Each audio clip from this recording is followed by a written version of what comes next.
2282 insane. Level 100. How is this possible? Even the highest leveled player on Dragonheart Island is only level 89. And he only reached that level yesterday. How could Black Flame have already reached level 100? Since Shifeng had revealed his level, anyone who took a close look could see his statistics. Chaos tore through the meeting room as its occupants saw his level. All of these players were Refinement Realm experts or stronger, so they knew just how difficult it was to level up as one progressed in the game. At their levels, acquiring 2 or 3 levels more than ordinary experts was an amazing feat. They might have been able to earn 5 or 6 levels more than ordinary experts around level 50, but the gap would shrink as they leveled up. For example, current ordinary experts on Dragonheart Island had only reached level 85, while even these Refinement Realm experts were only 2 or 3 levels higher than that. And yet, they had just learned that Shifeng was more than 10 levels higher than they were. How is his level so high? The revelation even surprised Phoenix Rain. She knew that Shifeng was mysterious and powerful, but the fact that he had reached level 100 at this stage of the game was too much of a shock for her. The fact that Shifeng had reached level 100 when no one had even climbed to level 90 not only proved that his leveling speed was superior, but he was also far stronger as an individual. It was common knowledge that not all experts were high-level players, but all high-level players were undoubtedly experts. Ignoring all else, Shifeng's level meant that his basic attributes were far ahead of everyone else's. Moreover, as a level 100 player, he qualified to explore level 100 plus maps, which no one else could set foot in at this stage of the game. This meant that he could get his hands on resources that none of God's domain's current powers even knew existed, giving Zero Wing a huge advantage. Ordinary powers might not have realized it yet, but the various superpowers knew that the higher leveled a map was, the more precious its resources would be. Some high-level maps even contained unimaginably powerful items. Take the ancient civilizations tools that players had recently discovered, for example. Players had only encountered these tools after they had started to explore level 90 maps. In other words, Zero Wing could obtain resources that the various superpowers had no access to yet. Once he saw Shifeng's level and realized the implications of it, Martial Dragon, who had wanted to berate Shifeng further, kept his mouth shut. He only dared to glare at the swordsman, nothing more. The bronze speedboat design Shifeng had revealed earlier would, at most, for the guild upper echelons and elders to forgive his transgressions and treat Zero Wing as a valuable asset. However, now that they knew Shifeng had reached level 100, they had no choice but to treat Zero Wing like an equal. At the very least, Zero Wing had the capital and strength to stand up to the various superpowers in the Sea of Death. A design was just that, after all. Mass-producing the Storm speedboat required an astronomical amount of precious resources, and obtaining these resources would be a challenge, even for the Dragon Phoenix Pavilion. However, Shifeng had the strength to do so. Including Zero Wing's already formidable naval strength, the guild would likely have an easier time collecting the necessary resources to mass-produce the Storm speedboats. Even without other powers' support, Zero Wing could produce 100 bronze speedboats, becoming one of the Sea of Death's apex overlords. Now that the various upper echelons and elders understood Zero Wing's status, they'd have to treat Shifeng and his guild seriously. How is this possible? How is his level so high? Nine Dragons Emperor was dazed when he saw Shifeng's level. He couldn't believe his eyes. Even Cloudy Moon, who sat beside the Heavenly Dragon Pavilion Master, stared at Shifeng in astonishment. Level 100. Phoenix Rain really knows how to take people by surprise. She actually recruited such a powerful ally. It's no wonder why she's remained calm throughout the meeting. Cloudy Moon glanced at Phoenix Rain, who, in reality, had gone stiff with shock, in admiration.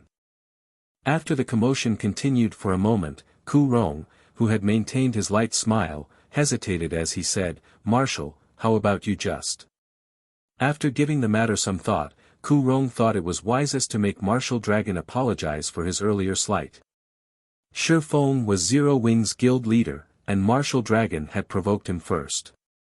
Suddenly, however, a rough voice echoed throughout the meeting room. "You really have a bad temper, guild leader Black Flame. Commander Martial has merely misspoken, yet you're demanding an apology from one of the Dragon Phoenix Pavilion's pillars of strength. If I didn't know any better, I would have assumed you were the Dragon Phoenix Pavilion's great pavilion master." The rough, middle-aged man beside Nine Dragons Emperor spoke up, poking fun at Shi Feng. The Dragon Phoenix Pavilion's upper echelons and elders nodded in agreement. The Dragon Phoenix Pavilion was a super first-rate guild, and Martial Dragon commanded one of its two main forces. He was a domain realm expert, a true pillar in the guild. Demanding a public apology was too much. This person certainly knows how to counter. Not only has he suppressed Black Flame, but he's also minimized the severity of Martial Dragon's insult. Phoenix Rain turned to the rough man as the guild upper echelons and elders began to discuss the situation amongst themselves. Phoenix Rain could tell that Shi Feng was trying to improve the upper echelons and elders' opinion of Zero Wing. It would give her a better chance of undermining Nine Dragons Emperor and replacing him as the next great pavilion master. However, this middle-aged man had elevated the conflict between Shi Feng and Martial Dragon to one between Zero Wing and the Dragon Phoenix Pavilion. Now, even if the upper echelons and elders hadn't seen a problem with pushing Martial Dragon to apologize, they'd have to support Martial Dragon. If this insult concerned the guild's reputation, they couldn't afford to concede. "And you are?" Shi Feng asked as he turned to the rough, middle-aged man. "Blood Oath, commander of the War Blood Adventure team," the man responded, smiling faintly. The many guild upper echelons and elders that supported Nine Dragons Emperor mimicked the grin. Shi Feng had only been allowed to act so arrogantly because he had an item that could tempt the pavilion, and Martial Dragon's status wasn't as high as his. However, Blood Oath was a different story. Blood Oath commanded War Blood, the third-ranked adventurer team on Dragonheart Island. The adventurer team had just as many experts as the Dragon Phoenix Pavilion, and its naval prowess was even slightly stronger than the pavilion's. Even Ku Rong had to treat Blood Oath with respect, and now that he had spoken, Shi Feng could no longer suppress Nine Dragons Emperor's position. "So, you're War Blood's commander," Shi Feng said nonchalantly. "Your adventurer team ambushed Commander Blue Phoenix's people in the Buried Bones ruin and nearly took her life. She's a friend of mine, you know. I had planned to seek you out, but since you're here, things have become a lot simpler. Compensate for the damage and apologize to my friend." As Shi Feng finished speaking, a deathly silence descended upon the room again, and everyone turned to stare at him with stupefied expressions. Insane. He was insane. Chapter 2283, Power of Level 100. What is Black Flame trying to do? Is he trying to start a war? Is he insane? Doesn't he know who Blood Oath is? The Dragon Phoenix Pavilion's upper echelons and elders couldn't bring themselves to look at Blood Oath. None of them had thought Shi Feng would go so far as to provoke the man. Even Nine Dragons Emperor, who sat across from Phoenix Rain, stared at Shi Feng in shock. They were all aware that Blood Oath had targeted Blue Phoenix. Ku Rong, in particular, must have watched the battle multiple times, but what difference did that make? It was common for the various powers to attack their rivals in the fields. With War Blood supporting Nine Dragons Emperor, its assault against Phoenix Rain's aid wasn't unusual. However, there was a limit to how far the various powers would go. As long as they kept the situation in the dark, everyone involved would turn a blind eye. And yet, Shi Feng had brought the attack into the light. He refused to conform, and because of this, the pavilions and War Blood's members wore ugly expressions. It would have been fine if Shi Feng had simply insisted on an apology from Martial Dragon. He was, after all, a guild leader, while Martial Dragon was merely an upper echelon. It was understandable to expect Martial Dragon to apologize, but it was an entirely different story to demand an apology from Blood Oath. Setting aside Warblood's attack on Blue Phoenix, very few people on Dragonheart Island dared to disrespect Blood Oath. Even Ku Rong feared the man in the Sea of Death. Yet, not only did Shifeng demand an apology from Blood Oath, but he also wanted Blood Oath to apologize to Blue Phoenix, not the Dragon Phoenix Pavilion. Not even Melancholy, 13 Thrones Guild leader, would dare to do such a thing. The meeting room was frighteningly silent, and the temperature seemed to drop steadily. Even the Void Realm experts in the room felt stifled, not to mention the Refinement Realm experts. Their reactions weren't a result of the powerful pressure in the room, but because the meeting room's atmosphere had become oppressive. They had no doubt that the slightest movement would spark a fight. After a long period of silence, Blood Oath opened his mouth and asked, "What if I refuse?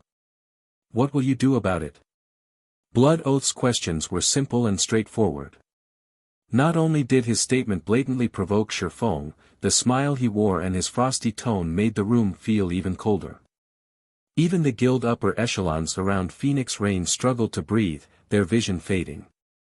Their heartbeats grew increasingly louder as if their hearts would jump out of their chests. The killing intent and pressure they felt from Blood Oath was almost 10 times stronger than that of mythic monsters. Ku Rong's expression twisted into something unpleasant. He had never thought that Shifeng would be this bold. Blood Oath was a murderous god in the Sea of Death. He didn't even respect Super Guild's guild leaders, let alone the Dragon Phoenix Pavilion. Trying to force a public apology out of this murderous god was suicidal. Even if Ku Rong stepped forward to ease the tension, he'd be powerless to calm Blood Oath's fury. It's simple. Shifeng could not help his grin after hearing Blood Oath's statement. "I'll just drag you over here to apologize." The room's occupants nearly collapsed with shock after listening to Shifeng's reply. They stared at him in astonishment, with no idea of what he was trying to accomplish. That was Warblood's commander they were talking about. As an individual, Blood Oath was the third-ranked berserker on Dragonheart Island. Not only did he wear 6 pieces of epic equipment, but he also wielded the magic dragon spear, a well-known magic weapon in the Sea of Death. Moreover, he had a special bloodline related to the sea god. He was basically invincible at sea. On top of that, at least one vice guild leader and 3 bodyguards were constantly by his side. Although the bodyguards couldn't rival domain realm experts, they had a mysterious item that allowed them to manifest a special domain. This domain could suppress their enemies in every aspect, as well as form a barrier around specific targets. This barrier could even withstand mythic monsters' attacks. Blood Oath was practically impossible to kill, much less capture.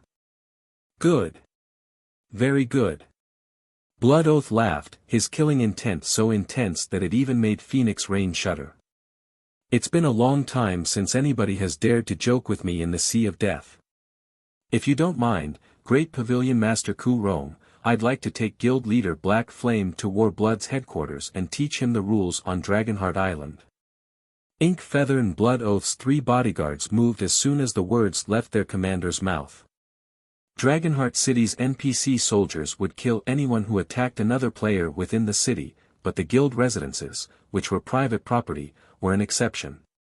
Players were free to do whatever they wished within their own guild residence. Ku Rong's expression darkened when he heard Blood Oath's request. The commander might sound like he was asking for permission, but he was merely notifying the room of his intentions. Each of Blood Oath's bodyguards retrieved a crystalline totem from their bags, sacrificing 1,000 magic crystals to the items. The crystalline totems then formed a domain that enveloped the meeting room, and everyone felt as if a weight had dropped on their shoulders. Not only had the domain reduced their basic attributes by 15%, but their physiques had also weakened by 20%.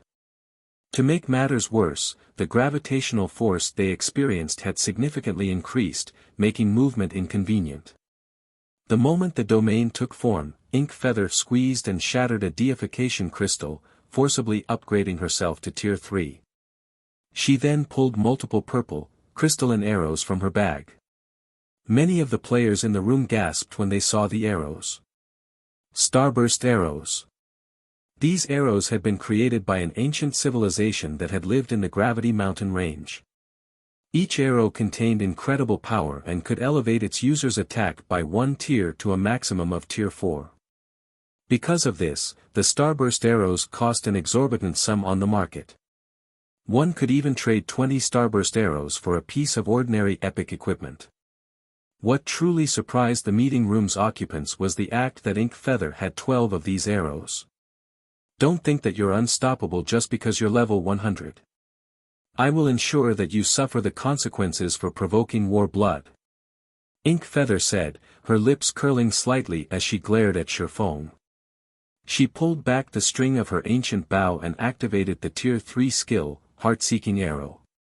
Heart-Seeking Arrow gave players full control over the arrow they fired during the skill's activation and allowed the player to control a maximum of 36 arrows at once.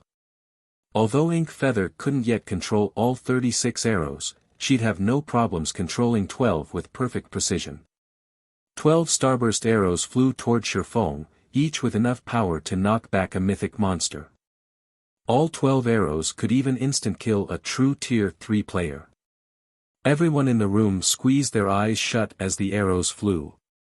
A level 100 player might be very strong, but not all fights in God's domain required a frontal confrontation. One could use tools to end a fight. However, just before the 12 arrows found their target, Shifeng brandished Killing Ray. Shadow Blade. Immediately, 12 sword lights flashed as Shifeng achieved a 100% completion rate with Shadow Blade. Each sword light slammed into one of Ink Feather's Starburst arrows, altering their trajectories. You have quite a bit of power behind your attacks. Unfortunately, raw power isn't enough to win all battles in God's domain, Shifeng said, glancing at the Starburst arrows as they brushed past him. Although he was not a tier 3 player, the difference between a level 100 player and a lower-leveled player wasn't easy to make up. Shifeng then activated Wind Blade and charged at Blood Oath. Don't think I'll let you get close to the commander so easily.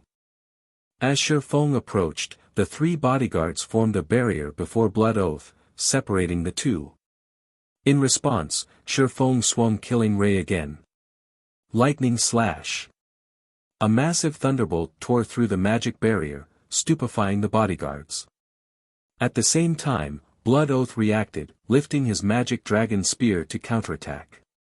Unfortunately, he wasn't fast enough to keep up with Shifeng, even with the domain suppressing the swordsman. Shifeng's Twilight Blade pushed aside the spear, and his sacred sword stopped right before it touched Blood Oath's throat. Less than 3 seconds had passed since Ink Feather had attacked. Chapter 2284, Confounding the Venue. When Shifeng's Killing Ray stopped at Blood Oath's throat, astonished silence filled the meeting room, and not a single player could pull their eyes away from the sight. None of them could have dreamed that this meeting would turn out like this. Despite Warblood's vice guild leader and 3 bodyguards by his side, Blood Oath had ended up at the end of Shifeng's blade. Nobody would believe them even if they retold this tale to others. This is some trick, right? Blood Oath couldn't actually stop Black Flame. So strong. How high are Black Flame's basic attributes?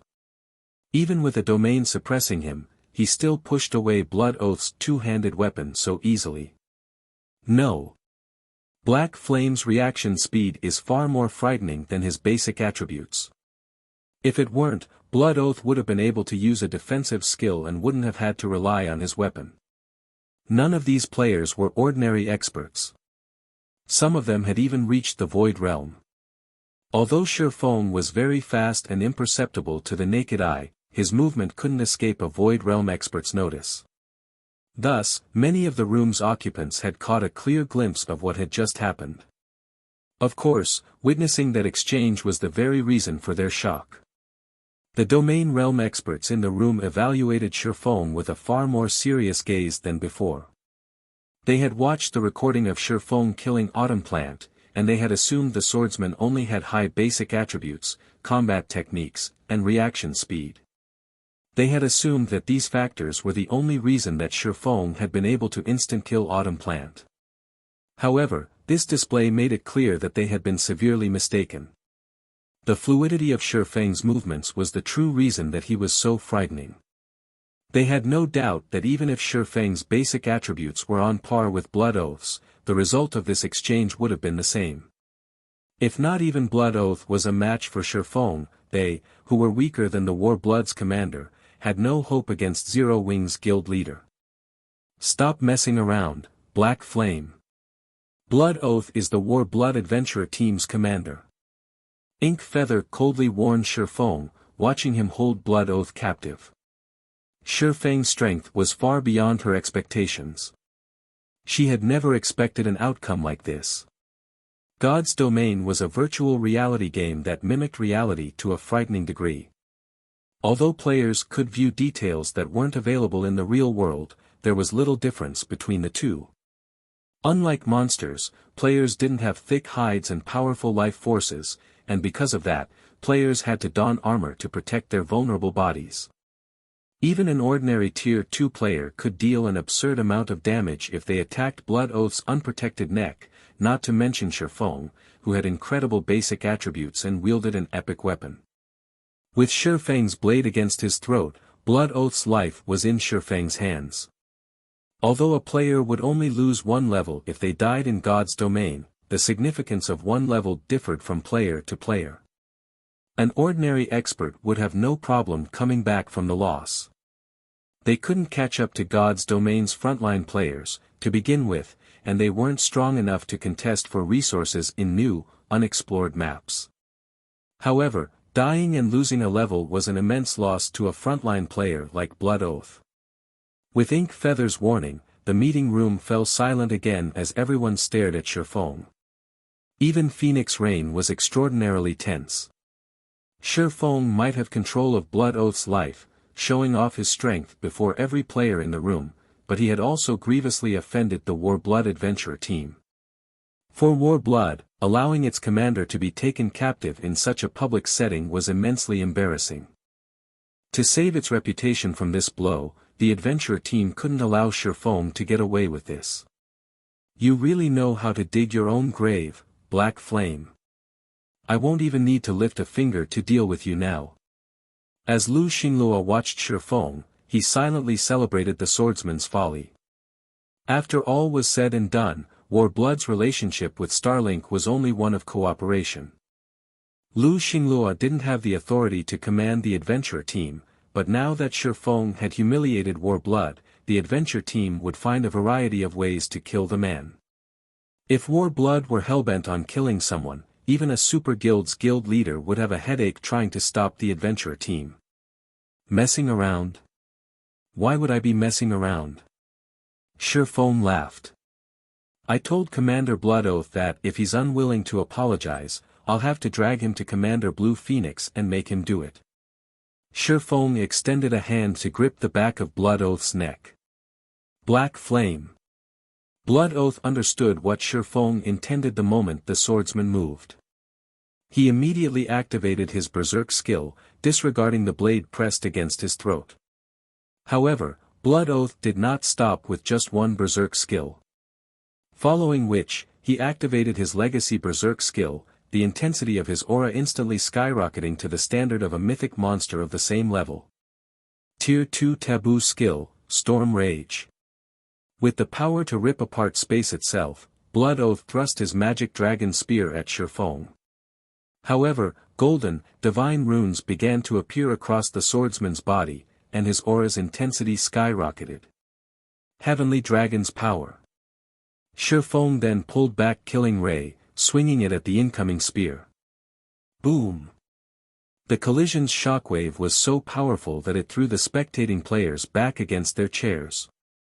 The magic dragon spear, which had far more power than Ink Feather's starburst arrows, came to an abrupt halt, unable to harm Shifeng in the slightest. Blood Oath's expression darkened. He hadn't expected that, even after activating twofold berserk, he'd still be helpless against Shifeng. He quickly activated another skill to put some distance between him and Shifeng. Unfortunately for Blood Oath, Shifeng was a step ahead. Tugging Killing Ray sharply, he dragged the magic dragon spear, and Blood Oath with it, forward. Taking advantage of the momentum, he snatched the back of Blood Oath's neck. Blood Oath had seen Shifeng's movements, yet he failed to react in time. The instant he felt Shifeng's hand on the back of his neck, Blood Oath felt as if a dragon had grabbed him. He couldn't move at all. Shifeng jumped into the air with his burden, dodging Ink Feather's attacks and landing before Blue Phoenix. He then tightened his grip on the back of Blood Oath's neck and pressed down. Boom! Boom! Boom! Shifeng smashed Blood Oath's head into the ground 3 times, the marble floor shattering and shaking the meeting room with his strength. Blood Oath rapidly lost HP before it eventually hit 0. The scene even dumbfounded 9 Dragons Emperor and Lu Xinglua, not to mention the Dragon Phoenix Pavilion's upper echelons and elders. Ink Feather, who had been preparing to launch another attack, was utterly dazed. As if time had stopped, everyone in the room froze. For a moment, they even forgot to breathe. Chapter 2285, Dragonheart shaken, Blood Oath's dead. How dare he? As they stared at Shifeng, everyone felt a chill crawl down their spines. He stood nonchalantly before the meeting table with Blood Oath at his feet, the man's head buried in the broken marble floor. Blood Oath's death didn't shock the meeting room's occupants overmuch. What truly shocked them was the method Shifeng had used to kill him. Shifeng had dragged Blood Oath to Blue Phoenix and forced War Blood's commander to kowtow and apologize. Not even 9 Dragons Emperor and Lu Xinglua had thought the swordsman would be so vicious, let alone Blue Phoenix. He's definitely crazy. War Blood definitely won't rest until Zero Wing is destroyed. 9 Dragons Emperor thought, flabbergasted as he watched Shifeng. Had Shifeng simply killed Blood Oath out of rage, War Blood would, at most, target Shifeng, but since the situation had devolved, the adventurer team would become a laughingstock if it didn't annihilate Zero Wing as a whole. Even the major corporations that supported War Blood would support their vengeance, and there would be no hope for reconciliation between the 2 organizations. In an era where every second mattered, 2 powers would suffer tremendous losses if they went to war against each other, regardless of who won in the end. Only a lunatic would start a war with a superpower like War Blood. You're dead, Black Flame. Our adventurer team won't let this matter rest. So what if you're strong? From this moment, War Blood declares war against Zero Wing. We will hunt Zero Wing's members relentlessly if they set foot in the Sea of Death. Ink Feather bellowed when she saw her commander's corpse with such powerful killing intent that even the Dragon Phoenix Pavilion's members shuddered. It felt as if some hellish curse had echoed throughout the room. Ink Feather and Blood Oath's bodyguards stormed out of the room. Clearly, she intended to relay these events to War Blood's other upper echelons and prepare to move against Zero Wing. This is going to be troublesome. Phoenix Rain watched Ink Feather and her companions leave with a heavy expression. She felt that Shifeng had been too impulsive. Unlike on land, the status quo between adventurer teams and guilds had more balance in the Sea of Death. Naval travel was incredibly inconvenient, and because of this, guilds couldn't rely on their large armies. That wasn't the case for adventurer teams, however. Adventurer teams were small organizations that operated in multiple locations. Would be able to take out an adventurer team regardless of the provocation. Naval adventurer teams had many methods to deal with small groups of players, as well. This was especially true for an adventurer team like War Blood. As one of the top 10 adventurer teams on Dragonheart Island, many adventurer teams had subjected themselves to War Blood's rule. One word from War Blood was all it would take to ensure that Zero Wing's members had no place in the Sea of Death. Moreover, War Blood had Starlink support. Starlink's progress in the ancient civilization's ruins in the Gravity Mountain Range was impressive, and as a result, both the Guild and War Blood's naval prowess grew with each passing day. This was the reason Ku Rong had chosen 9 Dragons Emperor as his successor. In comparison, Zero Wing's naval strength was infantile.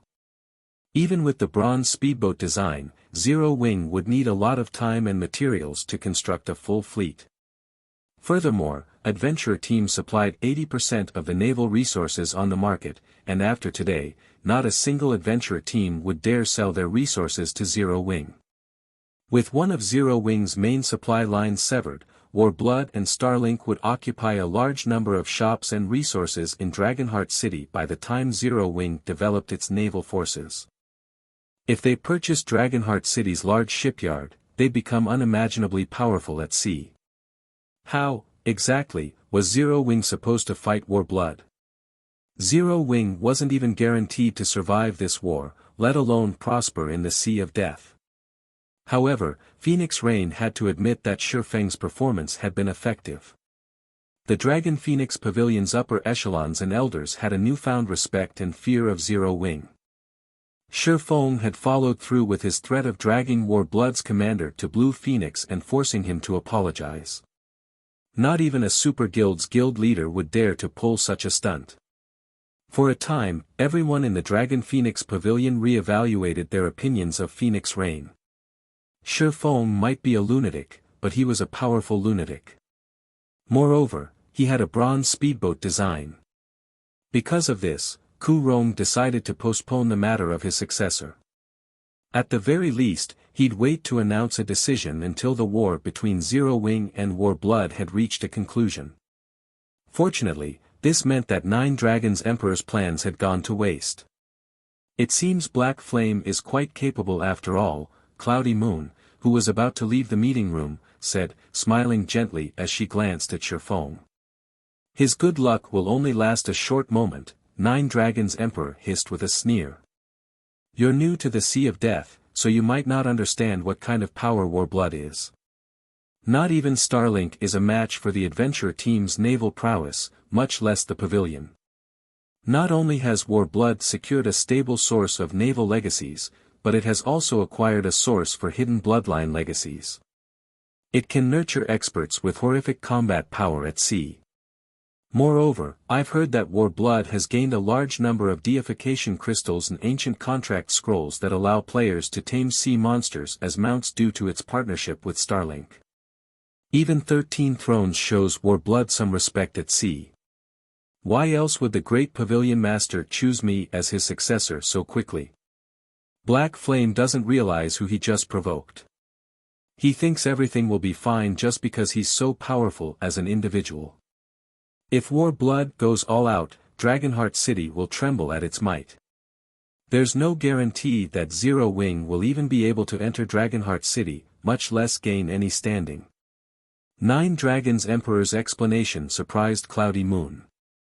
She hadn't thought that an adventurer team could be so powerful, even having the ability to tame sea monsters as mounts. It was no wonder why Ku Rong had been so lenient about Blood Oath's disrespect and arrogance. Although her main activities were on land, she knew a little about sea monsters. With a sea monster as a mount, a player's combat power at sea would be impressive. If a power had enough sea monster mounts, it would usher in a new era in the Sea of Death. Despite the Dragon Phoenix Pavilion's efforts to keep the incident quiet, news quickly reached Dragonheart City's various major powers. It caused an uproar in the city. Is Zero Wing trying to dig an early grave? This is going to be an interesting show. Meanwhile, Phoenix Rain worried as she read the report on Warblood's declaration of war in an office in the Dragon Phoenix Pavilion's guild hall. Guild leader Black Flame, I'm afraid that Warblood is already on the move. If you need any resources, I'll try to get you as many as I can from the Dragon Phoenix Pavilion, Phoenix Rain offered, watching Shifeng as he prepared to leave the office. Shifeng had only started a war with Warblood on her behalf, so she couldn't just sit aside and do nothing, but she couldn't help but feel powerless with their opponent being the Warblood adventure team. That's wonderful. In that case, I'd like to borrow some of your people, Shifeng said, nodding. He wouldn't refuse the help. Zero Wing's foundations in Dragonheart City were just too fragile. Borrow some of my people? What are you planning? Shifeng's request confused Phoenix Rain. I want to capture the Gravity Mountain Range's northern fortress, Shifeng calmly stated. Chapter 2286, Size Upgraded. Capture the Northern Fortress. Phoenix Rain stared at Shifeng with wide eyes. There were quite a few fortresses in the Gravity Mountain range, with over a dozen of varying sizes scattered across the map. The Northern Fortress was a medium fortress in the map's northern region, the largest in the area. Even working together, 13 Thrones and Starlink had gone to great lengths to capture a small fortress. While that might not seem like a great feat, they were the only superpower to capture a fortress in the Gravity Mountain range. And Shifeng intended to capture a medium fortress. No matter how Phoenix Rain considered the idea, she had little hope of the operation succeeding. Even if the Dragon Phoenix Pavilion and Zero Wing went all out, working together, their chances of capturing a small fortress were less than 10%.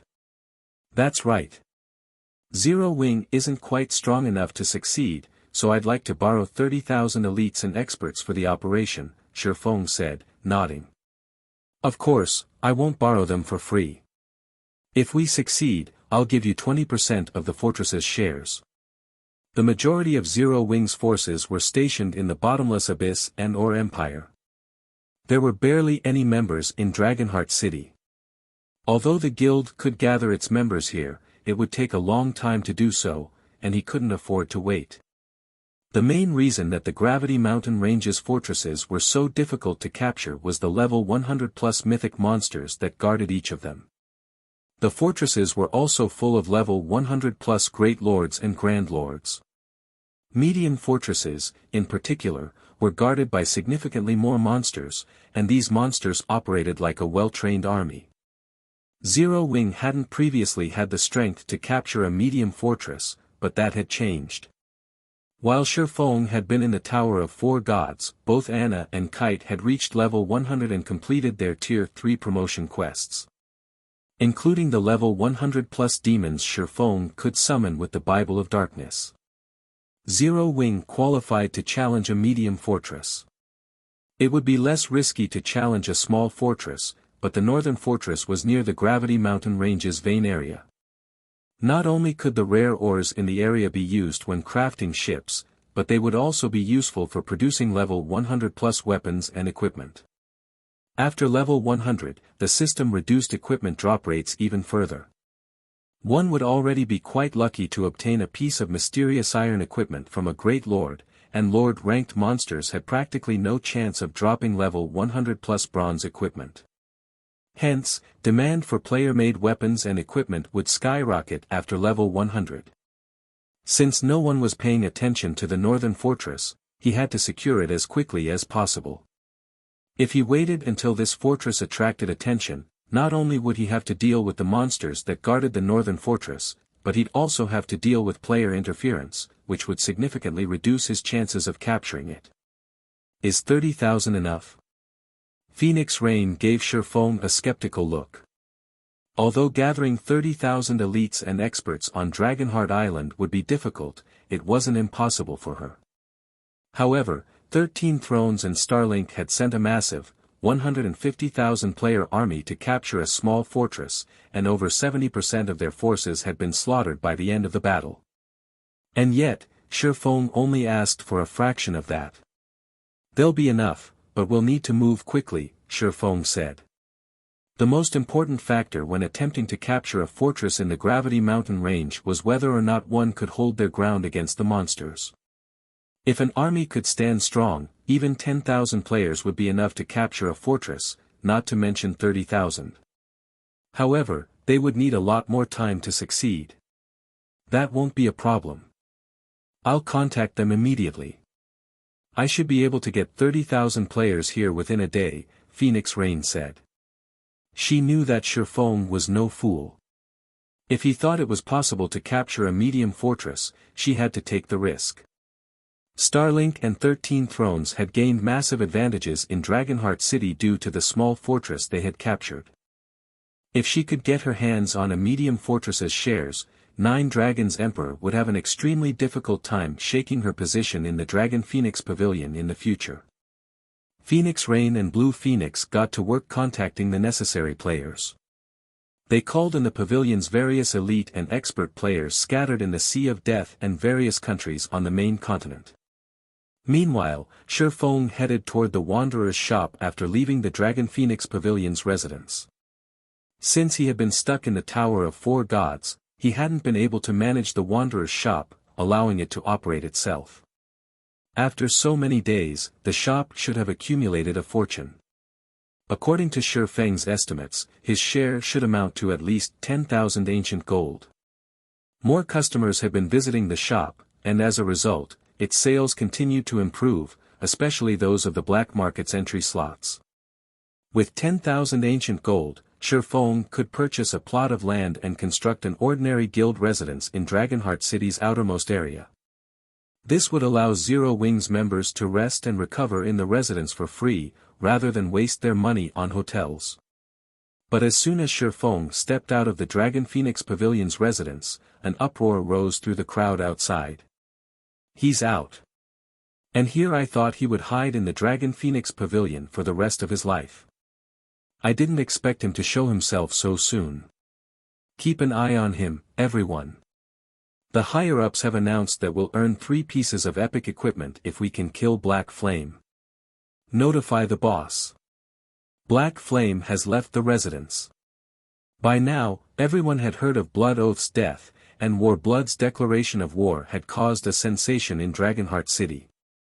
Moreover, Warblood had offered the highest bounty ever seen in God's domain for Black Flame's head. 3 pieces of epic equipment. An ordinary player's strength would undergo a qualitative transformation if they acquired 3 pieces of epic equipment, let alone an expert strength. Thus, every player in Dragonheart City was going mad over the news. Even if they had killed Shi Feng before this, he wasn't guaranteed to drop his fragmented legendary item, but now, they were promised epic equipment if they killed the swordsman. Not a single player in the Sea of Death could ignore such temptation. Shi Feng finally reached the Wanderer's shop after half an hour, utterly ignoring the crowd of experts and Warblood members that followed him. None of them would dare attack him in Dragonheart City. However, when he saw the Wanderer's shop, Shi Feng had wondered if he had gone to the wrong place. The originally tattered Wanderer's shop looked completely different. Now, it was a 4-story tall building with an extravagantly decorated exterior. An endless stream of players entered and exited the building, and they were all level 85+ experts. The Wanderer's shop looked more like a guild hall than a shop. The shop size upgraded automatically. Shi Feng could not help his shock. Just how popular is the Wanderer's shop right now? It wasn't particularly unusual for independent shops to upgrade automatically, but fulfilling the conditions for such an upgrade was immensely difficult. Not only did the shop require enough popularity and traffic, but it also needed to reach a certain sales volume. Shi Feng entered the shop, only to find that the first-floor hall had more than doubled in size. There were also more than 100 types of items available for sale, and they were all treasures that were rarely seen on the market. However, Shi Feng didn't pay these details much mind.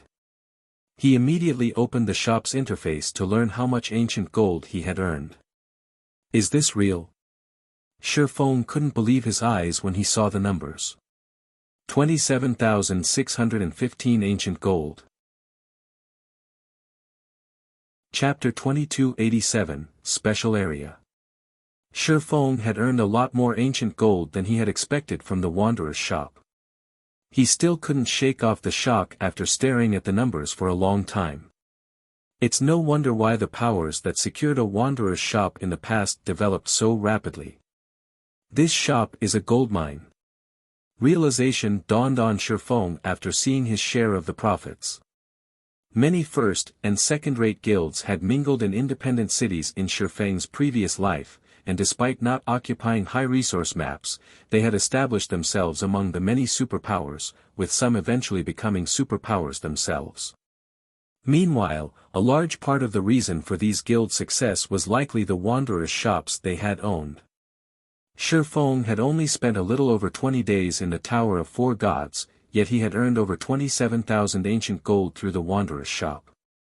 This meant that the shop generated more than 1,000 ancient gold per day. No shop in Dragonheart City earned as much income. Only the fortresses in the Gravity Mountain range could surpass the Wanderer's shop's profits. Moreover, the Wanderer's shop had earned so much income despite being a 2-star shop. Once he promoted it to 3-star status, the shop would sell items that would even tempt superpowers.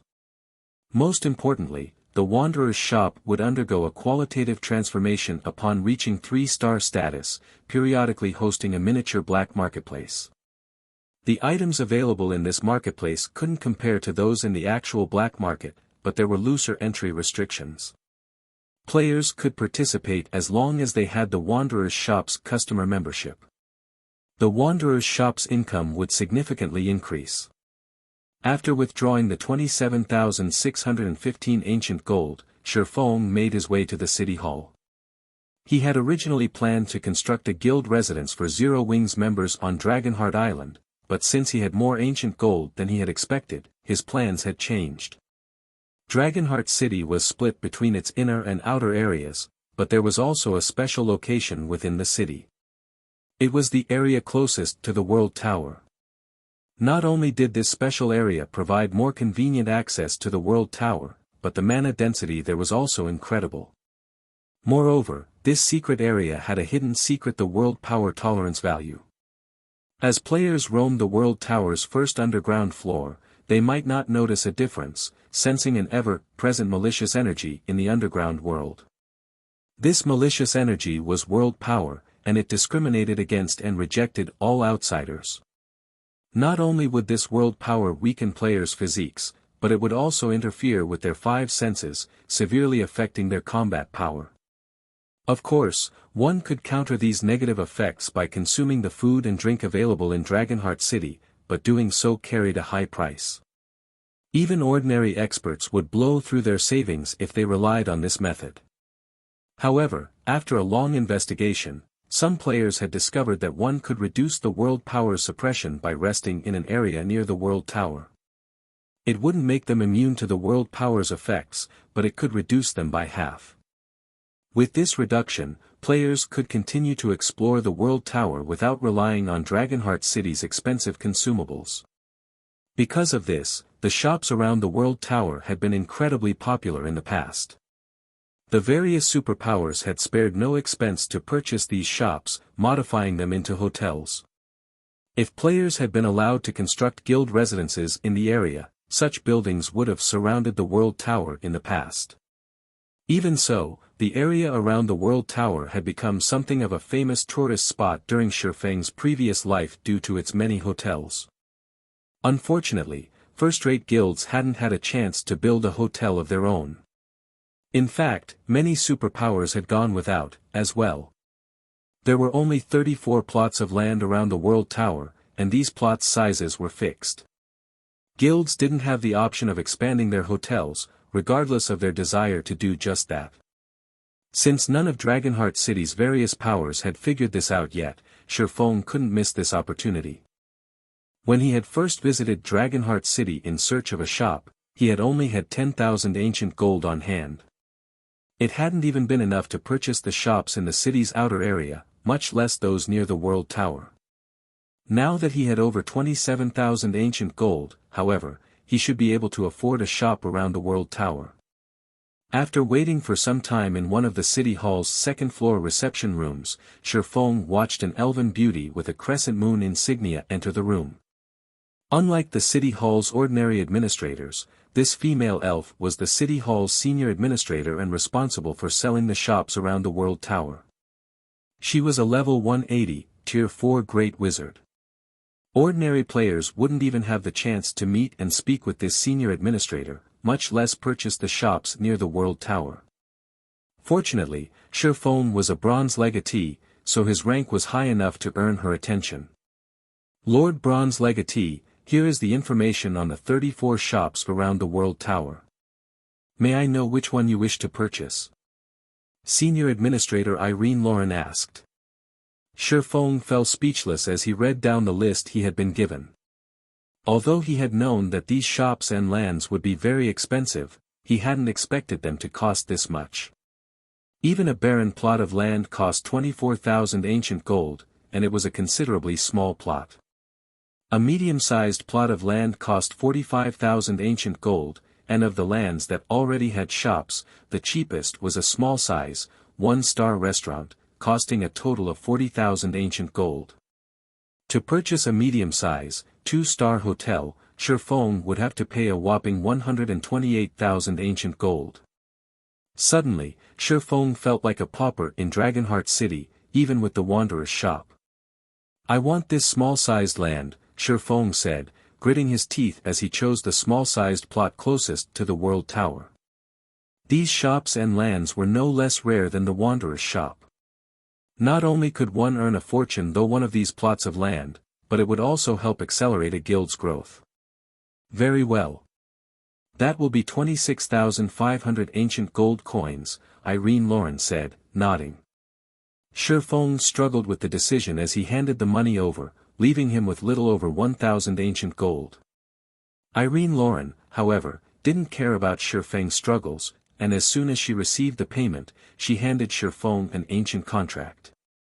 Shifeng felt his chest tighten for a moment when he saw the information on the contract. Although the plot of land had nothing on it, he was required to pay 10,000 ancient gold in monthly maintenance fees. The monthly fees were even more exorbitant than the Wanderer's shops. "Forget it. You can't make money without losing money." Besides, the various superpowers in the past were willing to pay over 1,000,000 ancient gold to purchase a plot near the World Tower. After giving the matter some thought, Shifeng felt that he had still gained a huge advantage. "Next, I'll have to collect 4,000 ancient gold to construct an advanced hotel. Then, I can open for business." After signing the contract and preparing to leave the city hall, Shifeng received a call request. He answered the call as soon as he saw it was from Gentle Snow. "Guild leader, we've arrived in Dragonheart City," Gentle Snow reported. Chapter 2288, Zero Wings Team. "You guys sure are fast." Shifeng was a little surprised to see Gentle Snow's smile so soon. He had only notified Gentle Snow and the others to travel to Dragonheart City a few hours ago. He hadn't expected them to reach the city so quickly. The tidal vortex was located in the Sea of Death's core region. Even with a flying mount, it would take some time to return to Dragonheart City. Furthermore, there were 100 players in Zero Wing's main force. Gentle Snow would need several trips to fly everyone back to the city. It would have taken a few more hours to get everyone back to Dragonheart City, but the last level 95 mythic boss we killed dropped a twin-headed flying dragon. Cola won the bid for the mount, and it substantially reduced our travel time, Gentle Snow said excitedly. She had already enjoyed the benefits of having a flying mount, and now that another Zero Wing main force member had won, the team's overall strength and leveling speed had significantly increased. A twin-headed flying dragon? Aren't you guys a little too lucky? That thing only has a 1% drop rate. The news stunned Shifeng. The tidal vortex's mythic bosses did have a chance of dropping flying mounts. Grinding these bosses was one of the few ways players could obtain an extraordinary flying mount, but the 1% drop rate made it incredibly difficult.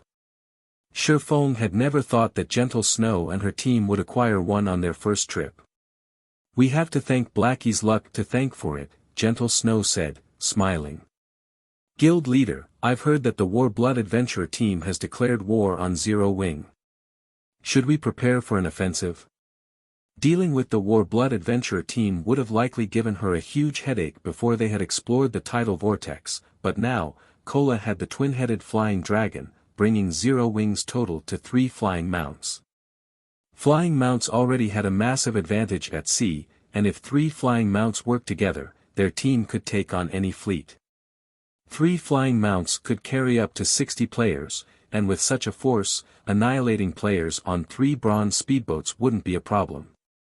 Most fleets currently in the Sea of Death only had a few bronze speedboats. They could easily destroy any fleet's core combat power with a few rounds of attacks. Zero Wing might not be able to establish itself in the Sea of Death, but they wouldn't give the War Blood Adventurer team an easy time either. "No. Our current priority is to capture the Gravity Mountain Range's northern fortress, Shifeng said, shaking his head. Make your way to the World Tower's entrance for now. I'll meet you there. Although they could rely on the flying mount's mobility to cause trouble for Warblood, doing so would slow their development speed. It wasn't a worthwhile trade. The struggle between powers required resources and experts. Securing the northern fortress was the best way to defeat Warblood. We're capturing a fortress. Shifeng's statement stunned Gentle Snow, but after a moment, a grin spread across her face. Everyone on the team, including her and Kola, were eager to show Shifeng how strong they had grown. Alright, we'll head over immediately. Shifeng then disconnected the call and made his way to the World Tower. World Tower's underground first floor.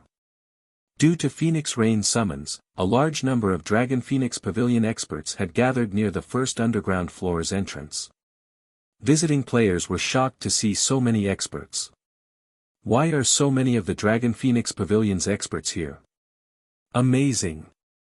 Even the lowest leveled player among them is level 86. Our adventurer team has several thousand members, but fewer than 10 have reached such a high level, yet the Dragon Phoenix Pavilion has more than 7,000 of them. That's nothing.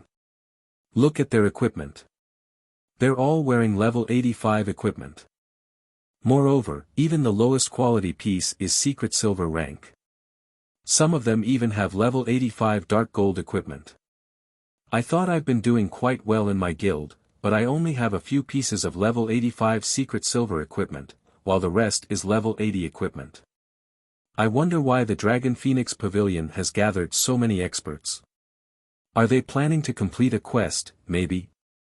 The various players nearby couldn't help but wonder why so many of the pavilion's experts had gathered. They rarely saw so many in one place. Big Sis Rain, 9,000 people have arrived thus far. It'll take another 2 or 3 hours for the rest to get here, Blue Phoenix reported as Phoenix Rain examined the supplies she had prepared for the operation. Worriedly, she continued, however, 9 Dragons Emperor has found out about the operation. So be it. How could such a large-scale operation escape the notice of 9 Dragons Emperor's men? Phoenix Rain nodded. The news didn't affect her in the slightest. We just need to take down the northern fortress before 9 Dragons Emperor can gather enough players to do anything about it. It was too easy for information about such large-scale operations to reach other powers. There was no way to ensure that there weren't any spies among their people. Now, they were in a race against time. Meanwhile, a report stating that Zero Wing and Phoenix Rain intended to capture the northern fortress sat on the guild leader's desk in 13 Thrones Dragonheart city residence. Black Flame never ceases to surprise me, Melancholy said, smiling at the report before him. He then turned to Happy Art and asked, Art, what do you think of this matter? His favorable opinion of Shifeng was the reason he had invited Zero Wing to participate in the mission to capture a small fortress. Unfortunately, he was forced to go back on his word. Zero Wing should have some confidence in succeeding, Happy Art said, uncertain. While capturing the northern fortress might be extremely challenging, she didn't think that Shifeng was foolhardy. Since he had decided to attempt the capture, he was confident of succeeding. Confidence? Do you think capturing a fortress is so easy? The masked woman beside Elder Wu commented disdainfully. In my opinion, this is simply the guild's death throes. It's run out of moves. After all, Black Flame so foolishly provoked Warblood. 13 Thrones had gone all out, even cooperating with Starlink, to secure a small fortress. What, exactly, did Zero Wing have to rely on to capture the northern fortress, a medium fortress? Little Melancholy, are you planning to help this Zero Wing? Elder Wu, who sat quietly in a corner, asked. I had considered it. Zero Wing has a lot of potential.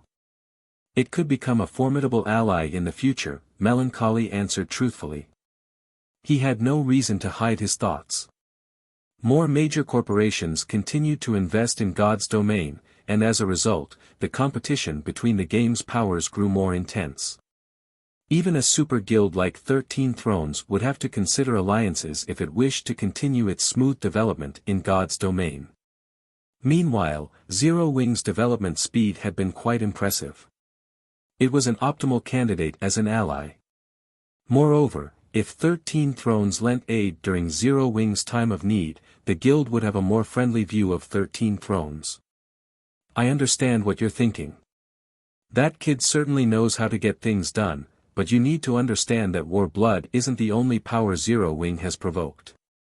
Starlink is hellbent to see the guild destroyed.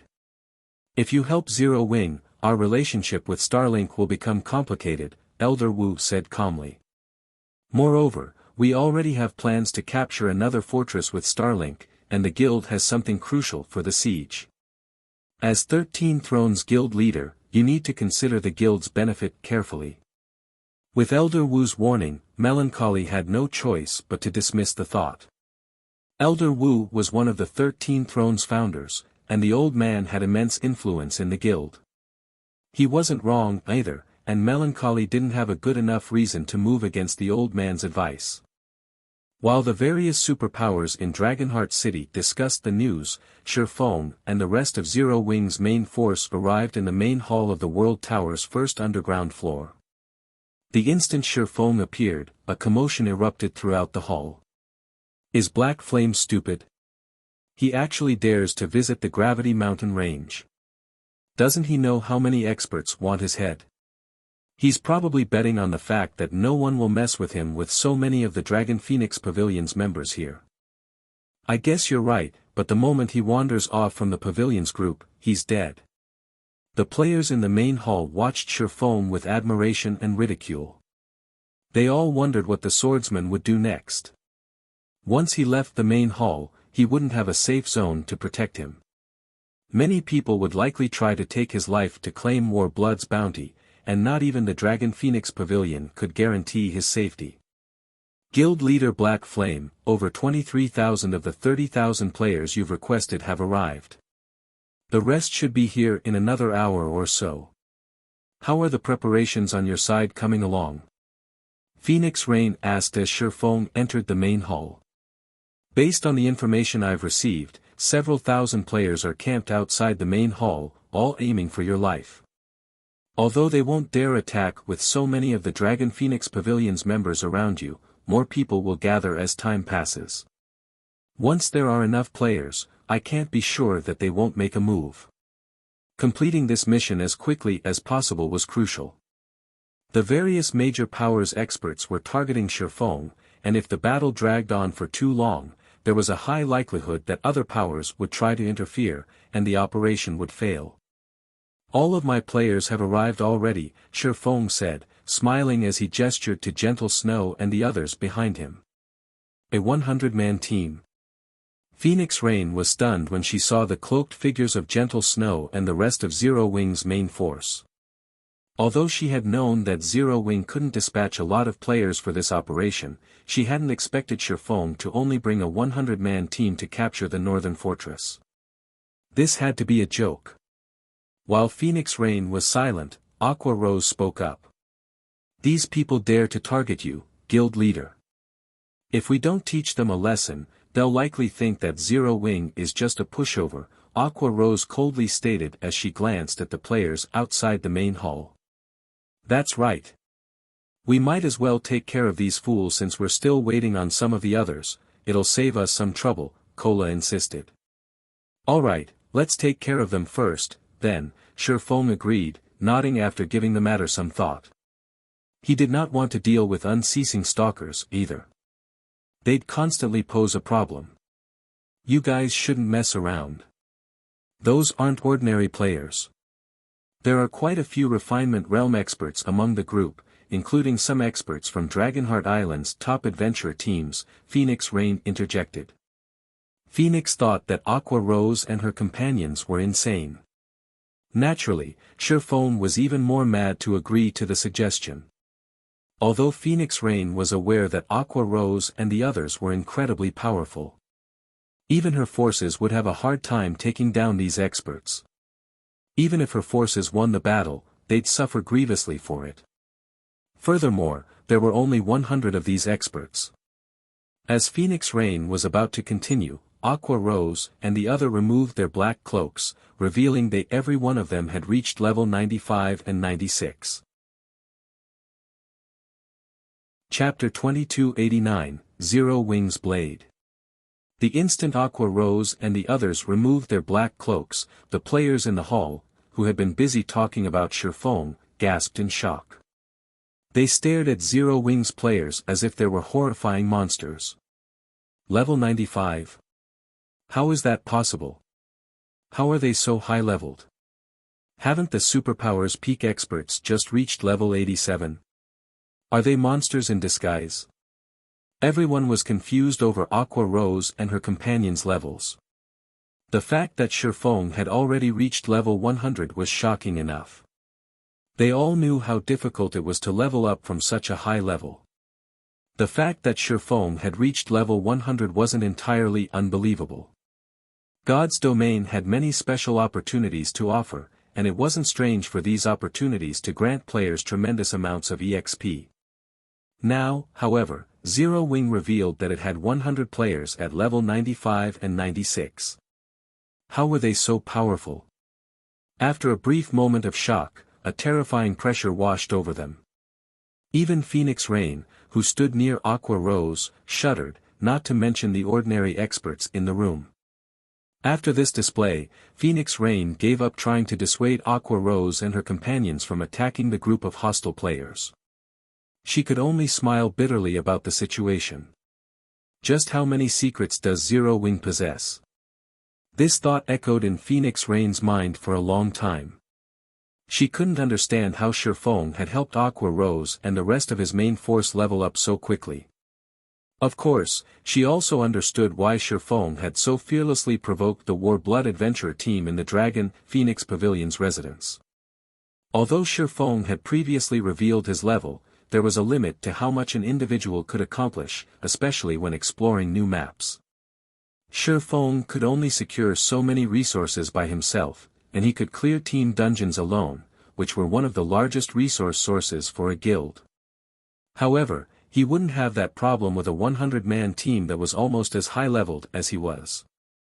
After Aqua Rose and the other exposed their levels, many of the players in the hall that had considered targeting Shifeng abandoned the idea. Teams with fewer than 50 members, in particular, immediately abandoned their plans to move against Shifeng. If Shifeng were the only powerhouse they had to worry about, they could rely on special tools to restrain him, preventing him from exhibiting his full strength, but since such a group of high-leveled experts guarded him, what was the point in restraining Shifeng? They couldn't even get close to the swordsman, much less attack him. I hadn't thought that Zero Wing had hidden so much of its strength. Targeting Black Flame will no longer be possible. With so many high-leveled expert guards, even assassination experts will be powerless against him. That's right. I doubt War Blood expected Zero Wing to have a card like this.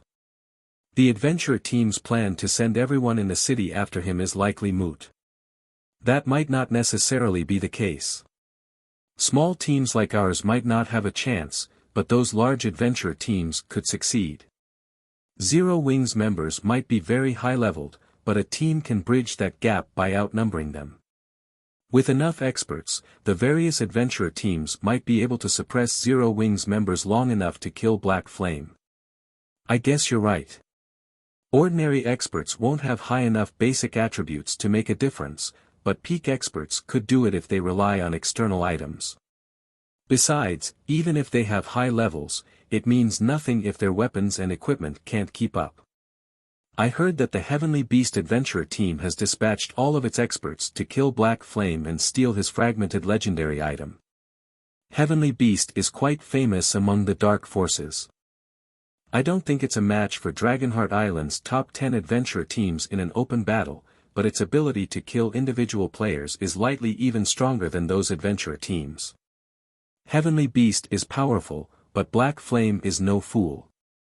As long as he sticks with the Dragon Phoenix Pavilion's army, Heavenly Beast's members won't get near him. At this point, only the various major powers have any hope of taking out Black Flame. Many of the independent players in the hall sighed and turned to leave after seeing Zero Wing's high-level team.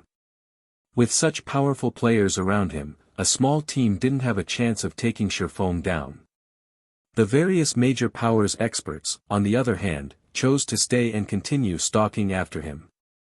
Unlike independent players, major powers would have no problem sending several thousand experts after the swordsman. A level 95,100-man team. Black Flame sure has a lot of trump cards. So, this is why Black Flame's so confident. Remember to keep a close eye on Black Flame. Report back as soon as you see him leave the Dragon Phoenix Pavilion's protection. I refuse to believe that the pavilion is willing to protect him forever. It took no time for every major power on Dragonheart Island to hear about the levels of Zero Wing's main force members, but although they were shocked by the news, they had no intention of giving up on the bounty. A fragmented legendary item was simply too tempting, not to mention the 3 pieces of epic equipment in Warblood's favor. However, they had decided to avoid taking direct action against Shifeng for now. He was, after all, protected by the Dragon Phoenix Pavilion's army. When the major powers experts received the commands from their upper echelons, they prepared to follow Shifeng further into the World Tower. However, they were shocked by what they saw as they passed through the main hall's exit. Corpses littered the ground outside the main hall, every one of them a slain expert. Many experts from Dragonheart Island's well-known and top adventure teams lay among them. These players had all planned to ambush Shifeng as soon as he left the main hall. What shocked the newcomers more, though, was Aqua Rose's team, which was busy fighting several thousand players. A 10-level difference wasn't insurmountable, yet Zero Wing's 100-man team slaughtered the several thousand players before them as if they were slicing vegetables. Despite facing dozens of experts' frenzied attacks, Cola, who led Zero Wing's team in the battle, didn't even try to dodge. He took every hit with his shield, and none of the attacks from the enemy Tier 2 experts dealt more than -500 damage. To Cola, who had a total of 520,000 HP after reaching level 95, the damage was practically negligible. A single healing spell was more than enough to restore his lost HP. Meanwhile, Aqua Rose, Zhao Yueru, Alluring Summer, and Violet Cloud acted as mobile turrets. Every spell they cast claimed at least a dozen experts' lives. Sometimes, their spells even blew apart several dozen experts at once. One of Zhao Yueru's spells even took out a level 87 shield warrior with an epic shield and 2 pieces of epic equipment in an instant. The two forces' basic attributes were on entirely different levels. Gentle Snow's team hadn't just gained EXP while they were grinding in the tidal vortex. They had also acquired plenty of high-level items. The tidal vortex's bosses all dropped level 90 and 95 equipment, and as a result, they were all armed with level 95 secret silver and fine gold equipment. Gentle Snow and the others had frequently hunted the tidal vortex mythic bosses, as well. In addition, the team had been the first players to slay these mythic bosses, which increased the bosses' drop rates. Overall, Zero Wing's main force members had also acquired quite a few pieces of epic equipment. Even the weakest piece Gentle Snow and her companions wore was level 95 fine gold equipment. Their combat power was on an entirely different level compared to the level 85 plus experts they fought. Moreover, Gentle Snow and the others had improved their combat standards. Most of the players attacking them hadn't even reached the refinement realm yet.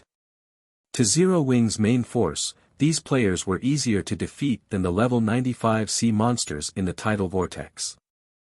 Over 95% of the 4,000 plus experts that had planned to ambush Shifeng outside the main hall were dead in less than 15 minutes, while the rest tried to escape with special tools. The valley's ground was dyed red with blood, and weapons and equipment littered the ground. In contrast, Zero Wing's team hadn't lost a single player. They had only lost a little stamina and concentration. Chapter 2290, Fame Spreads Across Dragonheart. The various major powers experts, who had intended to follow Shifeng, came to a halt when they saw the remains of the army that had tried to ambush the swordsman. As if the main hall's exit were the entrance to hell, none of them dared to cross the threshold. They killed so many players so easily. Are they even human? This won't do. I need to report this to the boss immediately. They had assumed that Zero Wing wouldn't dare retaliate since they had such a massive numerical advantage. Hence, they had boldly followed after Shifeng, but seeing the thousands of corpses on the ground, none of the various major powers experts dared to leave the main hall. If Zero Wing's members could kill several thousand experts so effortlessly, then they, with only several hundred players, would only meet their doom by leaving. They needed to reevaluate their plans. As long as Shifeng had Zero Wing's main force by his side, several thousand players wouldn't be enough to take him down. They would need, at least, an army of 10,000 players, perhaps even several tens of thousands, to take him down. Otherwise, they'd merely be giving their equipment to Zero Wing. However, Phoenix Rain was even more shocked by the results than the major powers experts. They've already obtained level 95 equipment. Phoenix Rain was no ordinary expert. Not only was she the Dragon Phoenix Pavilion's Phoenix Pavilion Master, but she was also very nearly a domain realm expert. She could discern a lot of information that ordinary experts could not.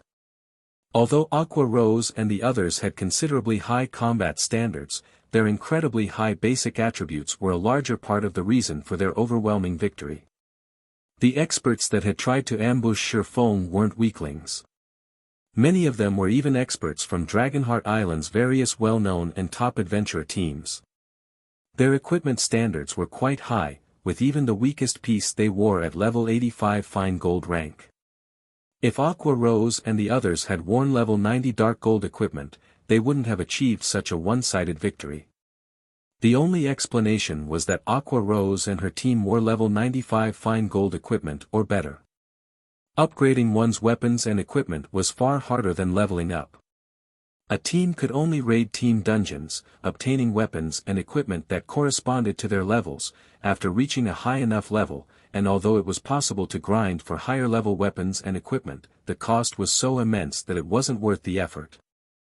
Most of the time, players' weapons and equipment couldn't keep up with their levels. In some cases, players would wear items that were of a far lower level. However, not only had Aqua Rose and her companions reached level 95 or higher, but their weapons and equipment were also level 95 fine gold rank or better. Their equipment standard was at least 2 realms higher than the various major powers experts. Meanwhile, news of the slaughter soon spread throughout Dragonheart Island. Zero Wing is amazing. Not even the various major powers will dare target Black Flame now. I know, right? I've heard that many adventure teams have already given up the hunt. War Blood will likely have to act on its own to deal with Black Flame and Zero Wing. The various major powers had been shocked to learn that Zero Wing's main force members had reached level 95 and 96, but after hearing about the slaughter of several thousand experts in the Gravity Mountain range, that shock transformed into fear. Many of them had given up on Shifeng's fragmented legendary item after witnessing the incident. After this display, Zero Wing had proven that it could no longer be taken out by a few major powers working together. Even some of Dragonheart Island's ordinary superpowers grew wary of Zero Wing. Meanwhile, in one of the lounges of 13 Thrones Guild residents, Elder Wu, according to our estimates, Zero Wing's main force members should be wearing level 95 fine gold equipment, the masked, middle-aged man beside Elder Wu reported after examining the data a subordinate had sent him. Not even 13 Thrones could fully gear a 100-man team in such high-quality equipment. So, is this why that kid is so confident? Elder Wu muttered as he shut his eyes. Zero Wing is indeed impressive if it has such solid foundations. Unfortunately, Starlink's foundations are much sturdier. Notify our teams that we'll be raiding another fortress with Starlink soon. Have them prepare. Understood. I'll get it done immediately, the masked, middle-aged man said, nodding. He then left the lounge. As Melancholy had said, Zero Wing was an excellent choice for an ally, but in God's domain, nothing was more important than resources. Securing a fortress in the Gravity Mountain range offered far more benefits than having a level 95,100-man team. While the various major powers discussed Zero Wing, Shifeng and his army had arrived at the Gravity Mountain range's northern fortress. As the most important fortress in the Gravity Mountain range's northern region, not only was the northern fortress situated at the top of a mountain range, which made it easy to defend, but it also had far more powerful defenses than a small fortress. Over 30 defense turrets and heavy ballistas had been lined up along the fortress's walls, and plenty of level 90+ Lord-ranked undead soldiers stood guard beside the war weapons. Not only were these undead soldiers Lord-ranked monsters, but they also had weapons and armor that had been enchanted with magic runes. These undead soldiers' defense and destructive power could even rival that of great lords of the same level. Guild leader Black Flame, for defensive magic towers have formed a magic barrier around the northern fortress. Do you have any ideas on how to take it down? Phoenix Rain asked with a grim expression as she read the scout's report. She had known that the northern fortress would be difficult to capture, but after seeing the details on the fortress's defenses, she finally understood how difficult it would be.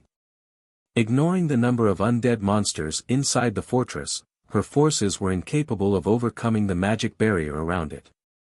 For defensive magic towers created that barrier, and not only did these towers have a massive reserve of mana, but they could also reform the magic barrier in a short time after it had been destroyed. Unless they could destroy the 4 defensive magic towers quickly after destroying the magic barrier, the fortress would gain another barrier. If they relied on Tier 4 magic scrolls and war weapons, they could destroy the northern fortress's magic barrier, but it would cost an astronomical number of resources to destroy the barrier once. It would also require a lot of time. By doing so, they'd risk losing their war weapons under the bombardment from the fortress's defense turrets and heavy ballistas. To make matters worse, all 4 defensive magic towers were located within the well-fortified fortress and protected by guardian bosses. Those guardian bosses were level 100+ mythic monsters. Simple. We just need to destroy the magic barrier as quickly as possible and charge into the fortress to destroy the defensive magic towers, Shifeng casually responded. Phoenix Rain stared at Shifeng, speechless. She knew that they could take down the barrier by destroying the towers, but how were they supposed to do that? This problem wasn't one that could be solved with enough players and war weapons. However, while Phoenix Rain racked her brain to come up with a plan, Shifeng took out the hero's tome and sacrificed 50,000 magic crystals to it. He then began to chant the summoning incantation. Chapter 2291, Tier 4 Hero. As Shifeng chanted the summoning incantation some distance below the northern fortress's mountain peak, a pillar of golden light rose from the ground beneath him, shooting toward the sky. The light pillar had a 400-yard radius and was even visible from several thousand yards away. Mana from across the mountainside surged toward the light pillar, condensing until it became liquid before Shifeng. After 20 seconds of this, the mana finally took on a humanoid form. A moment later, a knight in white clothing and carrying a sacred, golden sword stood before the player army. Although this white-clad knight only stood 2 meters tall, nowhere near the size of a mythic monster, his appearance made everyone shudder. Arslet, Hero, Tier 4, Sword Saint, Level 120. HP 55,000/55,000,000. A Tier 4 hero. Phoenix Rain could not believe her eyes as she stared at Arslet.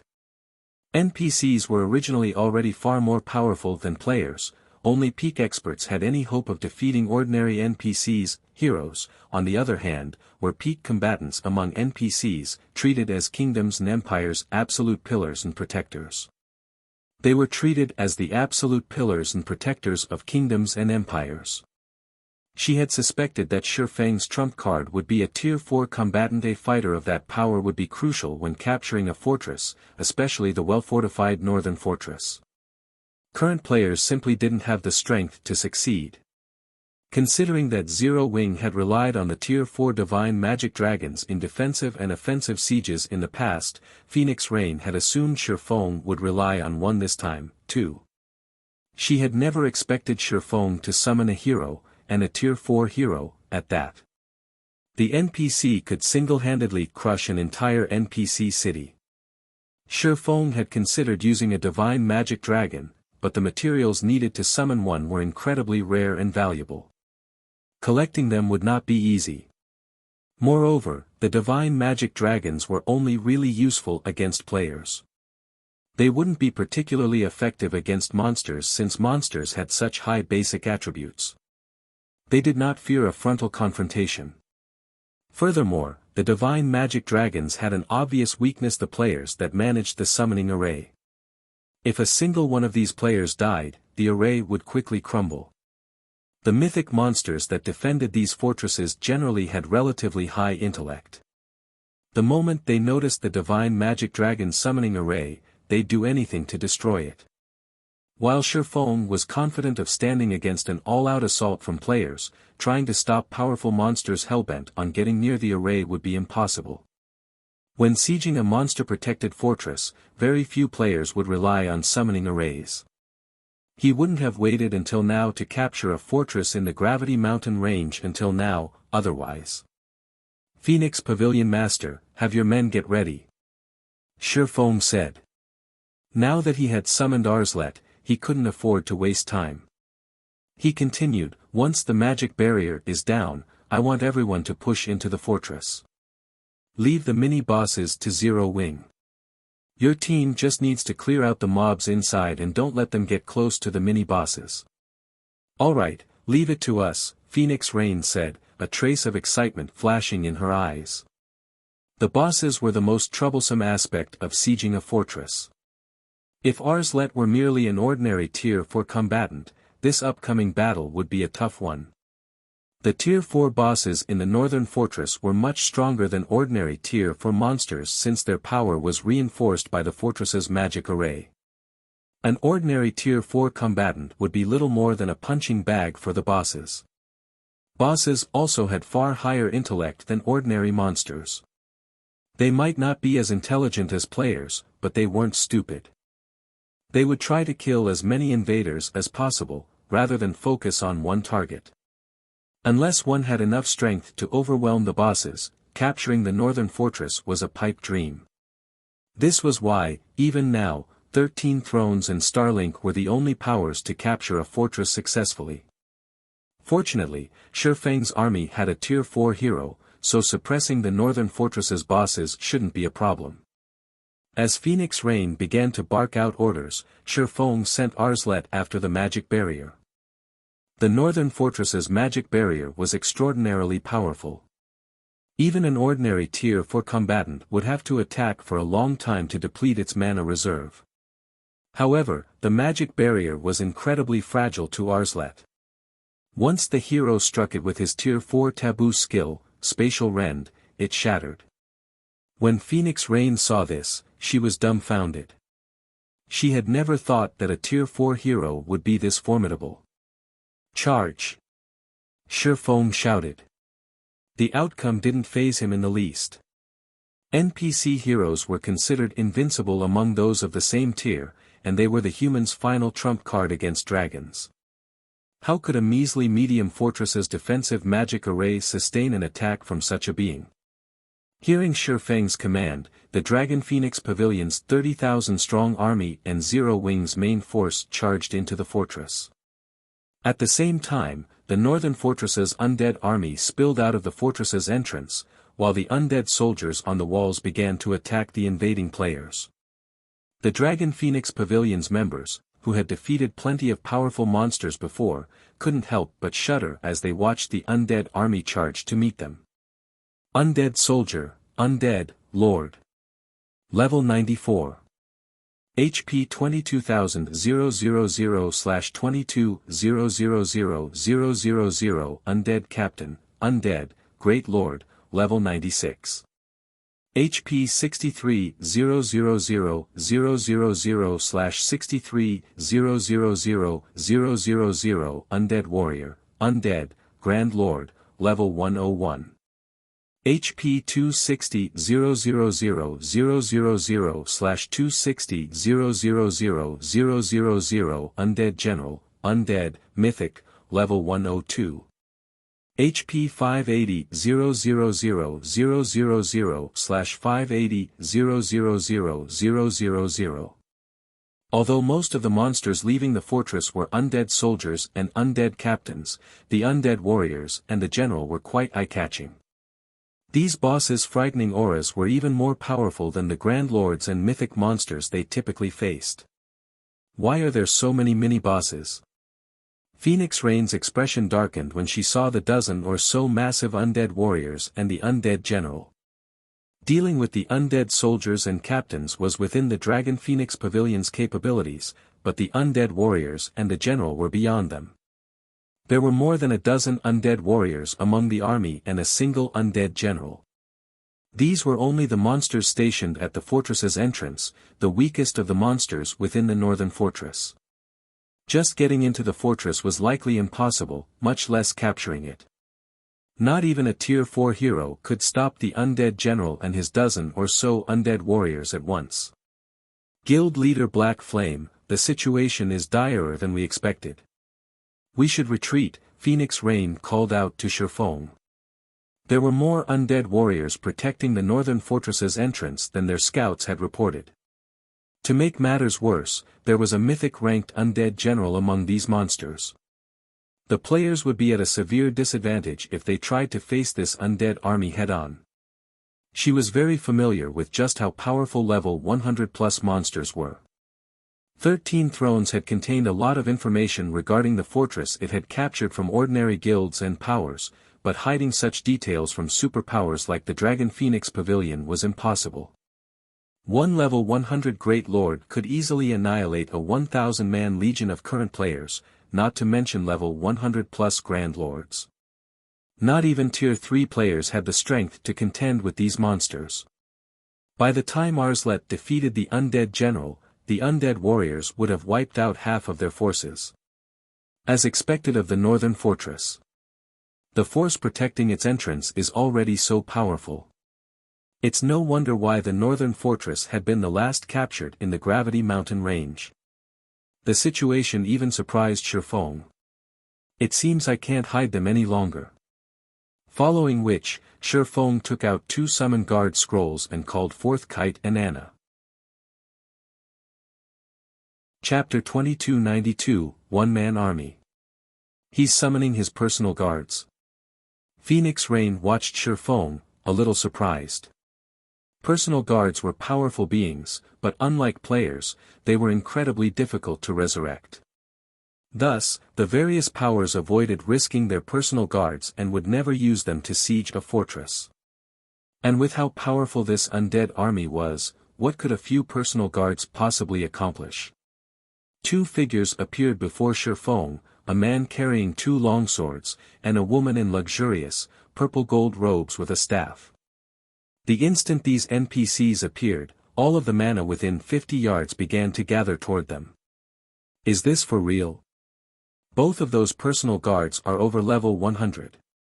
Even the strongest personal guard in our guild is only level 96. Crap. Those personal guards are actually Tier 3 NPCs.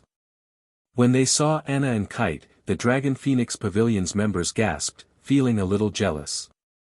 Shifeng's 2 Tier 3 personal guards shocked them even more than the Tier 4 hero had. Shifeng had relied on a special tool to summon the Tier 4 hero, which meant he couldn't casually summon the NPC, but that wasn't the case for personal guards. So long as the personal guards in question were alive, he could summon them at any time, and he could continue to nurture them, growing their strengths.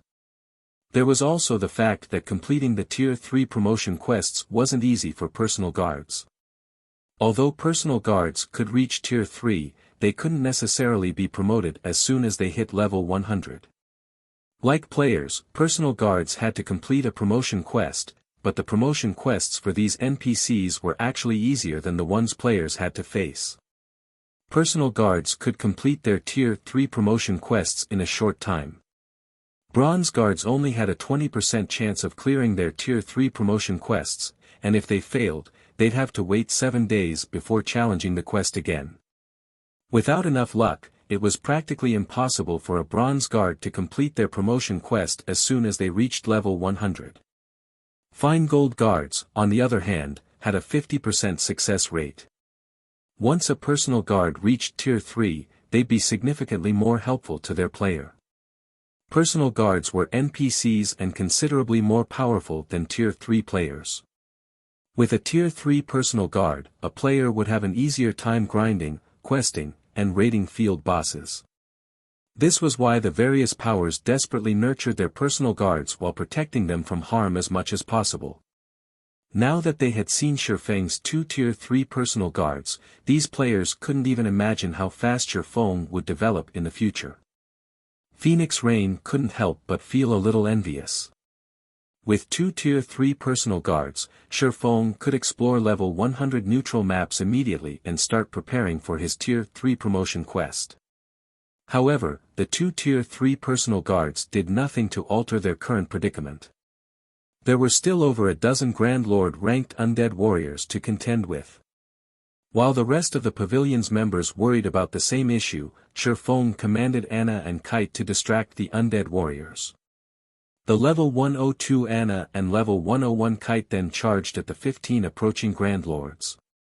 Black Flame has gone insane, Big Sis Rain. Blue Phoenix watched the scene with wide, shocked eyes. Sending 2 Tier 3 personal guards against 15 undead warriors was suicidal. Tier 3 personal guards were exceedingly valuable. If they died in battle, resurrecting them would cost tens of thousands of gold. Blue, get ready to use our Tier 3 summoning scrolls and magic arrays. Phoenix Rain hadn't thought that Shifeng would be so maddeningly bold either. She had no choice but to rely on the Tier 3 summoning scrolls and magic arrays she had prepared. Great Lord-ranked summoned creatures wouldn't be a match for the undead warriors, but with their high HP, they should last for some time. If they included the magic array's suppression, the summoned creatures could survive even longer. However, as Phoenix Rain finished her command, Anna, who had reached the undead army, began to chant an incantation, swinging her staff gracefully. Under her command, 18 magic arrays appeared around Anna. Level 102 Great Lord-ranked rock guardians emerged from each array, stupefying Phoenix Rain and Blue Phoenix. They had prepared 16 Tier 3 summoning scrolls for this siege, and that was Phoenix Rain's limit. She wasn't the Great Pavilion Master, so she only had access to a fraction of the guild's resources. Even so, this fraction was far more than what any ordinary first-rate guild possessed. And yet, not even the 16 Tier 3 summoning scrolls were a match for one of Anna's summoning spells. Anna began to chant another incantation before Phoenix Rain and Blue Phoenix had time to snap out of their daze. Golden runes began to appear on the rock guardians' bodies, increasing their basic attributes and defense significantly. The Dragon Phoenix Pavilion's members were utterly flabbergasted. Summoning 18 Great Lords was already ridiculous, yet Anna could strengthen every one of her Great Lords. Her very existence was beyond absurd. However, Anna hadn't finished her spellcasting. She then began to cast her third spell. This time, her chant lasted for 5 seconds. When she completed her spell, a magic array with a 40-yard radius appeared above the two armies. After a short moment, a golden-armored warrior with a shield and longsword fell from the array. Holy Knight, Elemental Creature, Grand Lord, Level 102. HP 320,000,000/320,000,000. Crap. Is she really just a Tier 3 personal guard? Many players nearly cursed when they saw the Holy Knight. Anna was practically a one-man army. Only Shifeng maintained his composure. After all, he knew just how powerful Anna was. Anna was an epic guard with a 113 growth potential. He hadn't even heard of a personal guard with such high growth potential in his previous life. Moreover, magical classes were more suited to large-scale combat. Anna would perform even better than a Tier 4 melee class hero in a group battle. In truth, Anna's performance had exceeded Shifeng's expectations. Anna had only used her summoner class spells thus far. She hadn't even begun to use her Yin Yang Saint class spells. With Anna at their side, the players regained their advantage on the battlefield. Of the 18 rock guardians Anna had summoned, 15 rushed forth to distract the undead warriors. The remaining rock guardians worked with the Holy Knight and Zero Wing's main force to target each undead warrior, one by one. Meanwhile, Kite worked with Arslet against the undead general. Although he wasn't as proficient in large-scale combat as Anna, his one-on-one combat power was superior to Anna's. With Arslet suppressing the mythic monster, Kite could attack, unobstructed. All 15 undead warriors were dead in less than half an hour, and facing both Kite and Arslet, the undead general had fallen, too, leaving behind a pile of loot by its now still corpse. Chapter 2293, Capturing the Northern Fortress. The Dragon Phoenix Pavilion members gaped in shock when they saw the undead general and 15 undead warriors die. We won, just like that. Even Phoenix Rain felt as if she were dreaming. She had read the report on 13 Thrones' attempt to capture the small fortress. Both 13 Thrones and Starlink had suffered over 10,000 casualties just to get through the fortress's entrance. Moreover, they had only faced level 100+ Grand Lords, not a level 100+ mythic monster, during that battle. And yet, the Dragon Phoenix Pavilion had only lost a few hundred players, and Zero Wing's forces had already slain the undead warriors and undead general that served as the northern fortress's gatekeepers. All it had taken was one Tier 4 hero and 2 personal guards. Moreover, the hero wasn't as responsible for their success as the personal guard, Anna.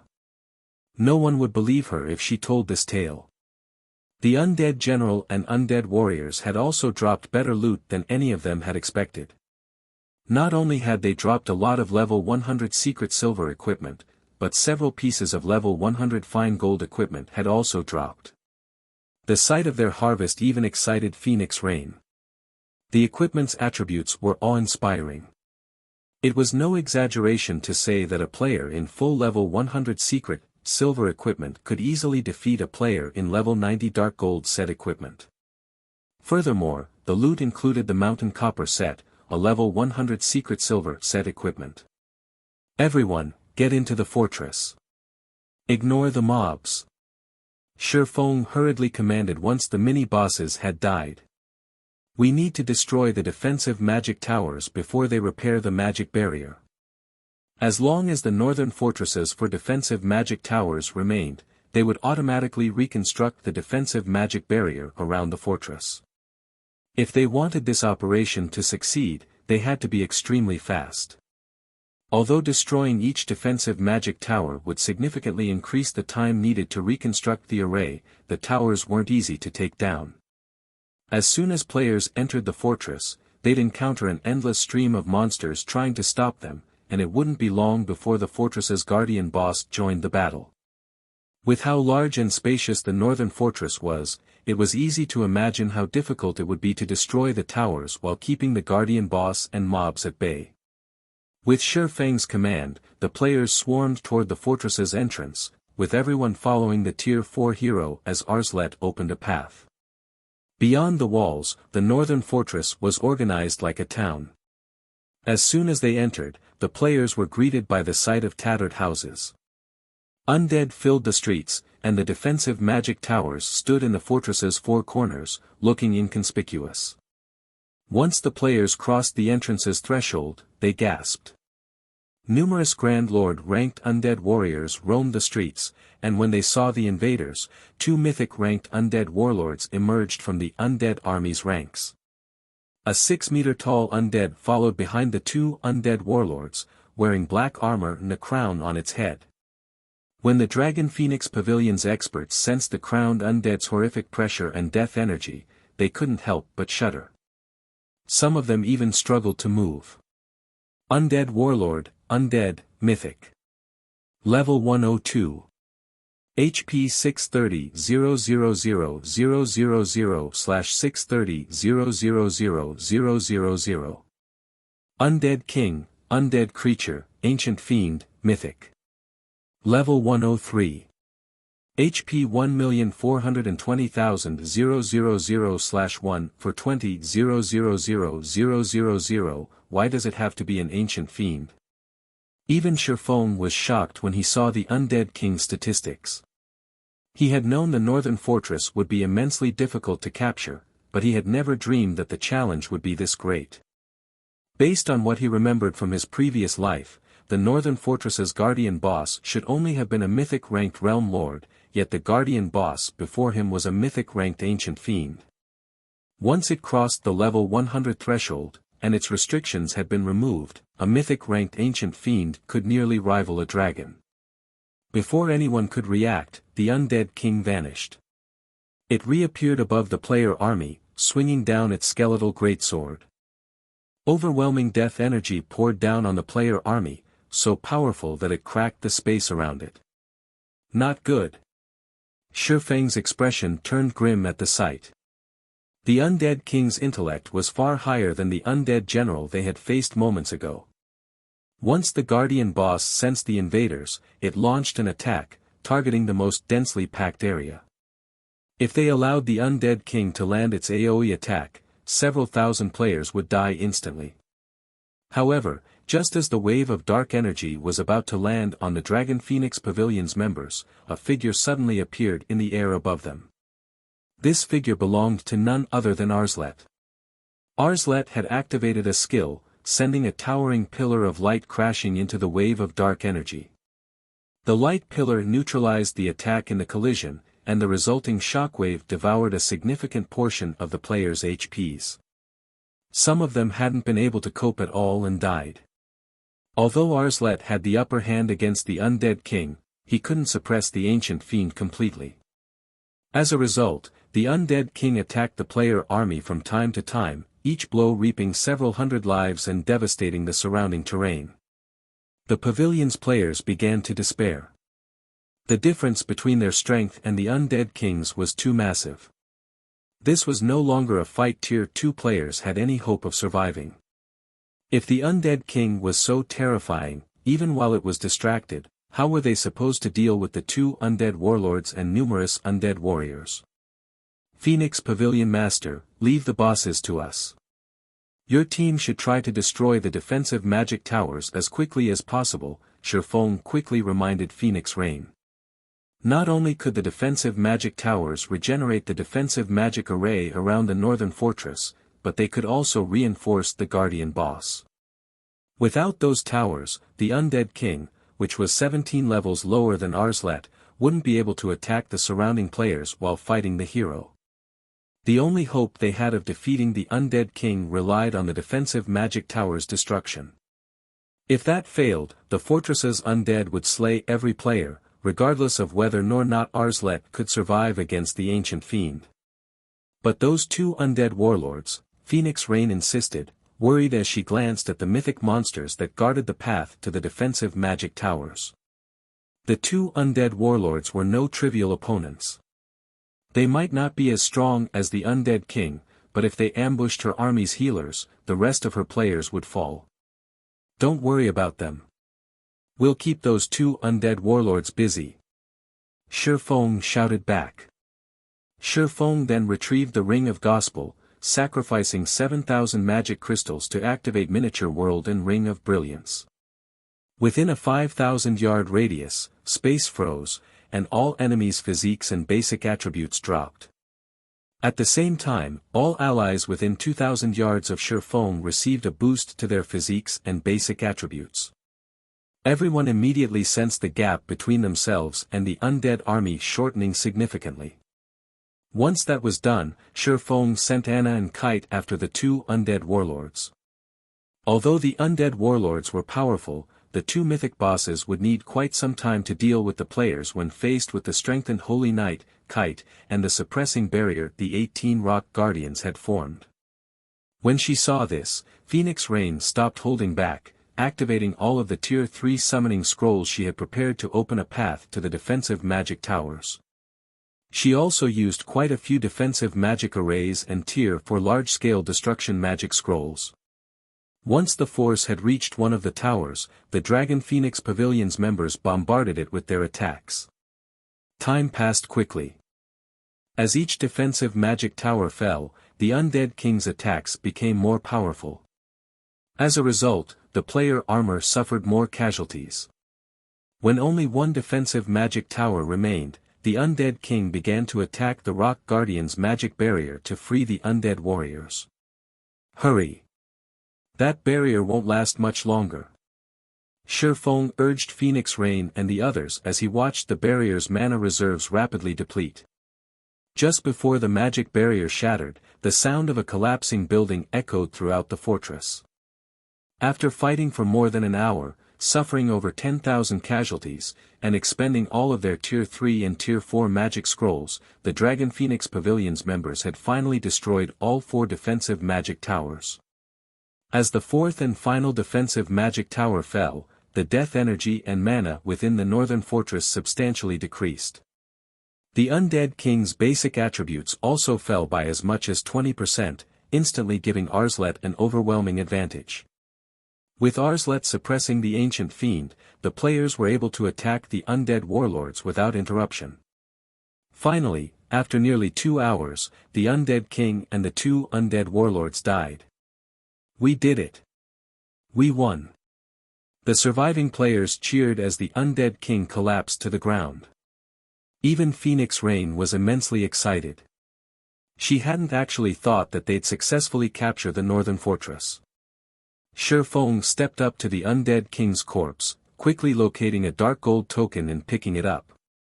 The moment Shifeng touched the token, the sound of a system notification reached every player's ears.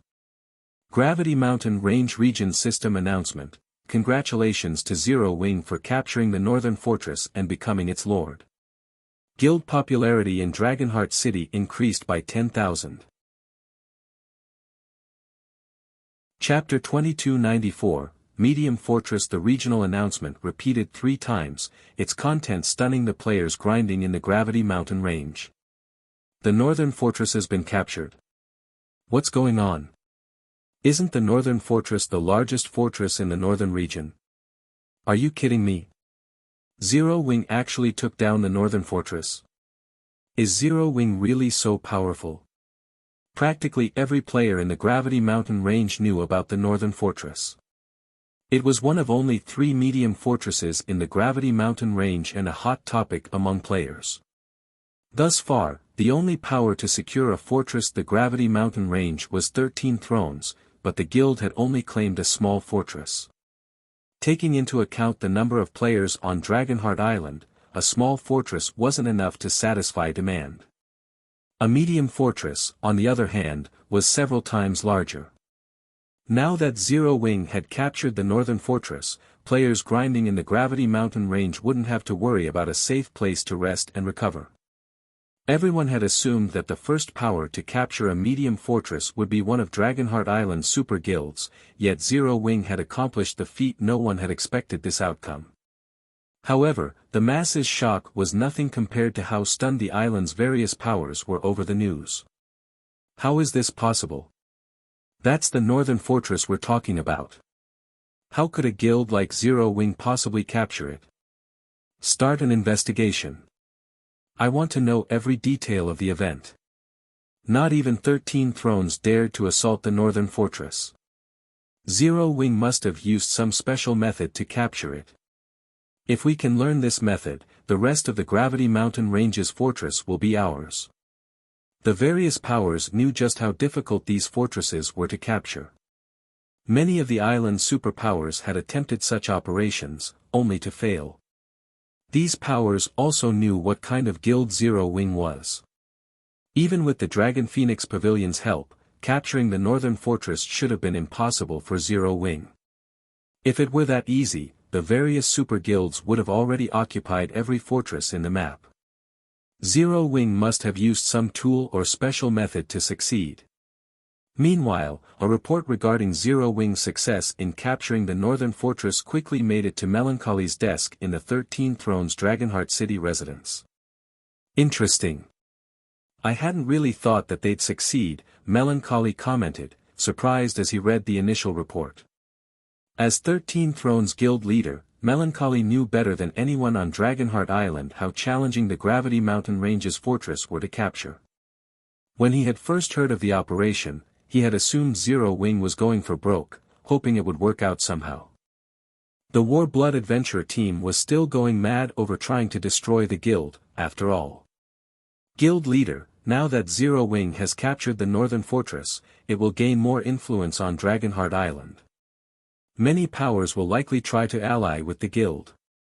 Should we? Happy Art carefully asked Melancholy while eyeing Elder Wu. Elder Wu had been a strong advocate for their guild's relationship with Starlink since the superpower could be so helpful in capturing the Gravity Mountain Ranges fortresses. And yet, Zero Wing had successfully claimed the northern fortress, a feat that not even 13 Thrones had the strength to accomplish.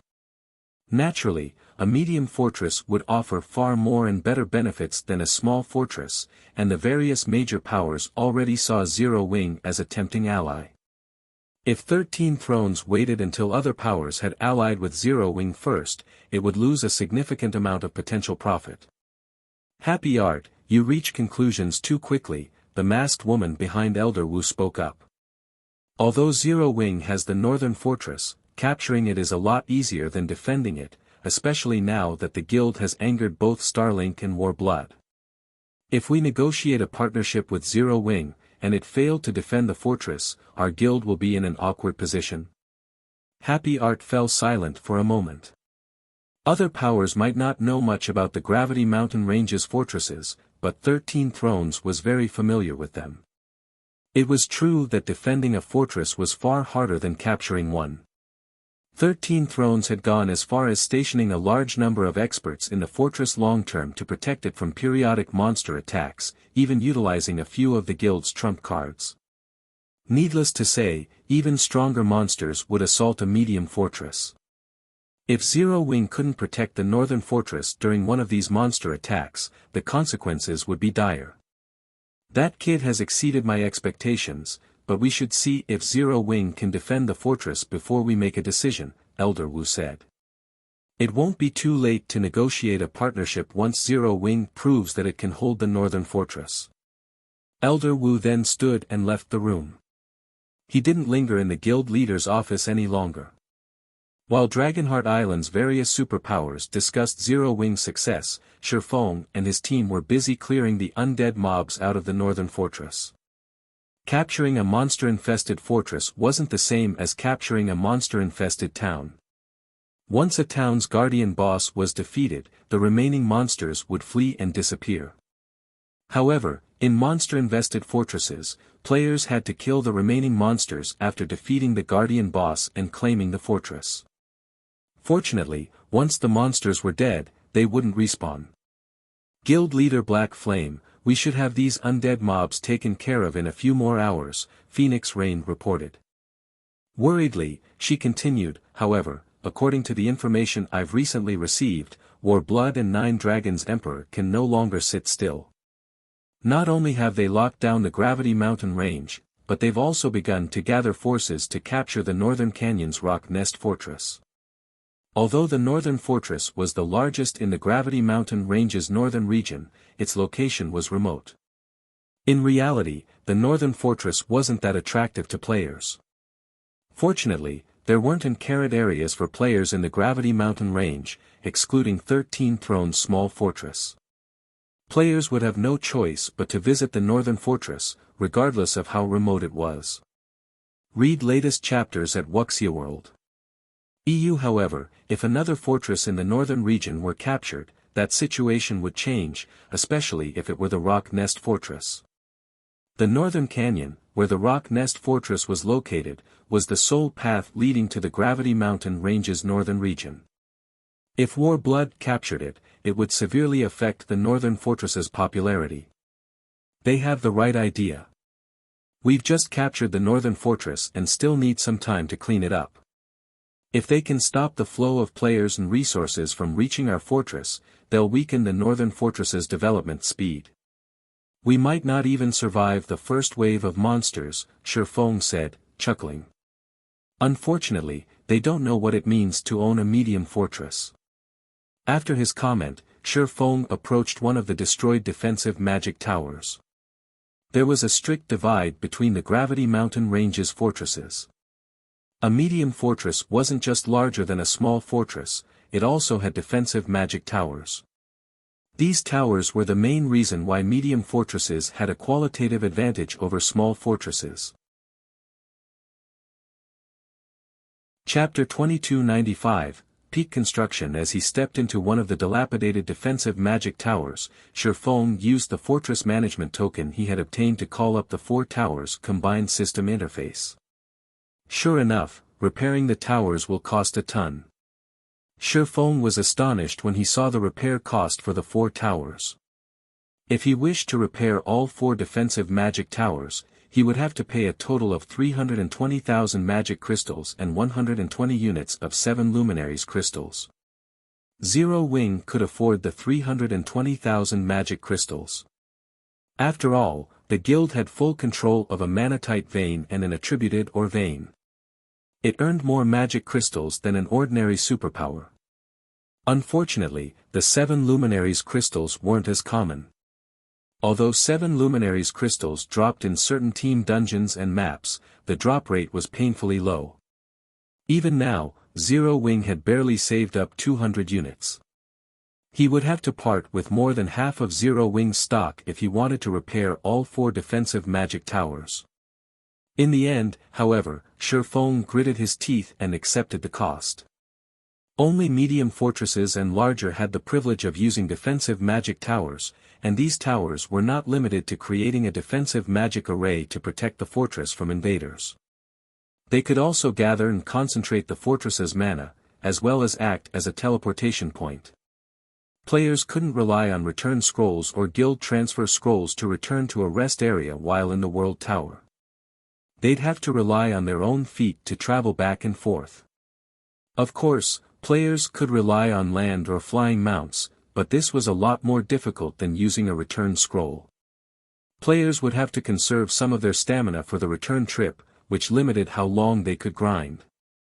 Meanwhile, the defensive magic towers could nullify some of the World Tower's suppression, and players could connect return scrolls to the tower's teleportation point. This way, players could teleport to the defensive magic towers freely. Although the defensive magic towers were only effective on their own floor, meaning that players couldn't teleport to the fortress after descending to the next underground floor, these towers had been immensely popular during Shi Feng's previous life. Every floor in the World Tower was massive, and traveling across them was inconvenient. Because of the defensive magic towers, the World Tower's medium fortresses could make more profit than their smaller counterparts. Aside from profiting from visiting players, medium towers could also earn money from NPCs through the defensive magic towers. These towers significantly increased a fortress's defensive value, and NPC merchants, who disliked risk, would only visit fortresses with a high enough defensive value. Naturally, there was a massive difference between player-generated profit and profit earned from NPC merchants. Although ancient coins were Dragonheart City's only currency, players generally spent ancient copper and ancient silver. They rarely spent ancient gold. This was why 13 Thrones had earned much ancient gold since capturing a small fortress. However, NPC merchants were a different story. If an NPC merchant rented one of a fortress's shops, they'd pay with ancient gold. The more NPCs that visited a fortress, the more ancient gold a fortress's ruling power would earn. Shi Feng desperately needed ancient gold. His desire for it had become even greater after defeating the ancient fiend-ranked undead king. Normally, a fortress's bosses only dropped average loot. That was clear based on the loot the mythic-ranked undead general had dropped. Compared to the boss's loot, the fortress itself was the true prize. Aside from the fortress management token, the undead king had dropped an extremely rare item. The Freedom Hotel design. Feng had thought he was hallucinated when he had seen the design. The Freedom Hotel was a peak construction in God's domain. Meanwhile, and it was even more valuable than a fragmented legendary item. For a guild city to become a main city, it needed a peak construction, thus, owning the design for one was akin to obtaining a main city. Furthermore, a peak construction's abilities were out of this world.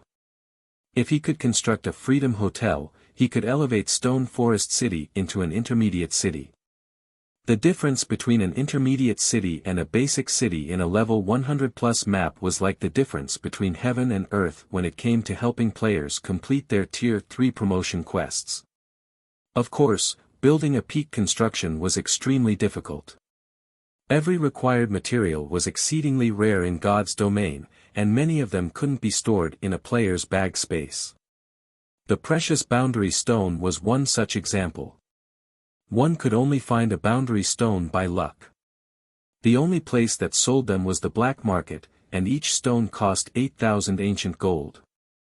Meanwhile, constructing the Freedom Hotel required 3 boundary stones, and including the cost of the other materials, the Freedom Hotel's construction would cost at least 40,000 ancient gold. Moreover, organizing a large-scale mining operation for the Gravity Mountain Range's rare ore veins would be a massive ancient gold expense. The ore veins in the World Tower were crawling with monsters, especially at night. Every ore vein in the World Tower was practically a monster nest. Even expert teams would be annihilated if they weren't careful. A small-scale operation wouldn't be a problem, but to set up a large-scale operation, one would need to construct a mine and defensive structures, both of which cost ancient gold. If Feng wanted to develop Zero Wing in the World Tower quickly, he needed ancient gold. Time passed quickly. While Feng and the others slew the remaining monsters and repaired the fortress's various buildings, a system announcement reached every player in the map. Gravity Mountain Range Region System Announcement. Congratulations to the War Blood Adventurer team for capturing the Rock Nest Fortress and becoming its lord. Guild popularity in Dragonheart City increased by 5,000. The system announcement caused another uproar throughout the Gravity Mountain Range. What? Zero Wing has just captured the Northern Fortress, yet War Blood has already captured the Rock Nest Fortress? War Blood really is vicious.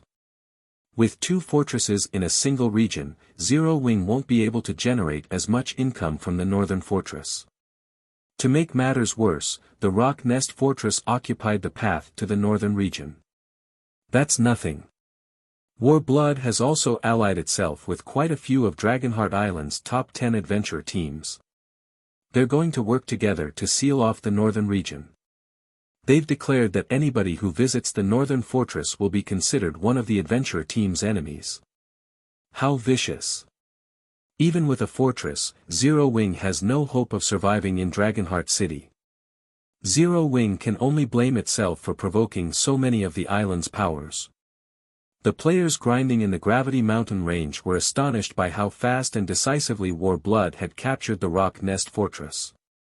They hadn't expected the adventure team to strike down Zero Wing as soon as it had some success on Dragonheart Island.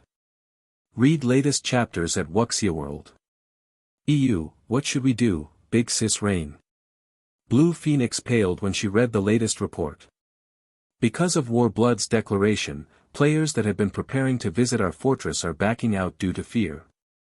Maintaining a fortress wasn't easy. They'd have to station players here long-term to deal with the occasional monster raids. Meanwhile, players were a fortress's main source of income. If players weren't willing to visit the Northern Fortress, they'd be lucky not to hemorrhage money on the fortress's upkeep. How did they secure the Rock Nest Fortress so quickly? Phoenix Rain's expression darkened when she heard the news. Although she had known that War Blood planned to capture the fortress, she hadn't thought that it would succeed so soon. Why don't we go teach them a lesson, guild leader, Aqua Rose suggested in a chilly tone after reading about War Blood's threat. Forget it. Their fortress is under a 3-day protection period. Attacking them would be meaningless right now, Feng said, shaking his head. Chuckling, he continued, however, since they want to play, we'll play. Spread the word that whoever visits the Rock Nest Fortress will be declaring Zero Wing an enemy.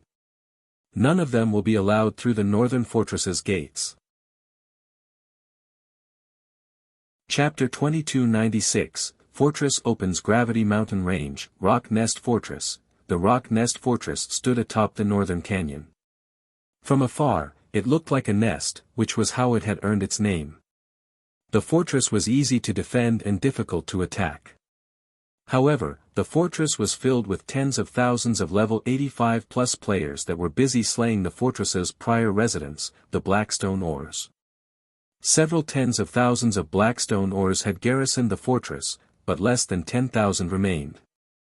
Lying quietly in the fortress's heart was the 4-meter-tall Ore King, and all sorts of weapons, equipment, and materials were scattered around its corpse. I hadn't thought that capturing a fortress would be this profitable. It's no wonder why 13 Thrones is so eager to capture a second one, 9 Dragons Emperor said, sighing ruefully as he gazed at the items on the ground. Even in the Gravity Mountain Range, Great Lord rank and higher monsters were relatively rare, yet the Rock Nest Fortress had been home to tons of them. Since this was the first time these monsters had been slain, their drop rate was much higher than the monsters that wandered the map. Clearing out the Blackstone Ores had yielded over 10,000 weapons and equipment pieces. Moreover, every item as level 90 or above. There were even some level 100 weapons and equipment among the loot. Although most of the weapons and equipment were only secret silver rank, with a few fine gold rank items, it was more than enough to serve as interim equipment. At the very least, his subordinates could use these items to start raiding level 90 super large-scale team dungeons as soon as they were the appropriate level. It's only natural. Every fortress in the Gravity Mountain Range is a treasure trove. We had planned to work with Starlink to capture a medium fortress, but I hadn't expected Zero Wing to claim the northern fortress successfully. We had no choice but to move forward with our plans, Blood Oath said. His voice cold, he continued, even with the northern fortress, I'll ensure that Zero Wing has no place on Dragonheart Island. That's right. That Zero Wing is too arrogant. They look down on you, Commander Blood, 9 Dragons Emperor said, nodding. I suspect the guild's members have already begun to panic. Without any visiting players, even the best fortress in the world is useless. War Blood, Crimson Shadow, and Knight's Sword, 3 of Dragonheart Island's top 10 adventurer teams, had agreed to work together against Zero Wing. Not a single adventurer team on the island would dare cross these 3. Furthermore, War Blood and Starlink were collaborating to seal off the northern region. Anyone that dared to explore the area would be making a one-way trip. Aside from Zero Wing's members and Phoenix Rain's subordinates, no one would visit the northern fortress. They had ensured that the northern fortress would be nothing more than a bottomless pit, steadily devouring Zero Wing's funds. The Gravity Mountain Range's fortresses weren't like the fortresses in the outside world. Monster attacks were more frequent here. Maintaining a small fortress cost enough of a fortune to give superpowers a headache, not to mention a medium fortress's maintenance, and that was excluding the subsidies a power would need to pay the players that guarded the fortresses.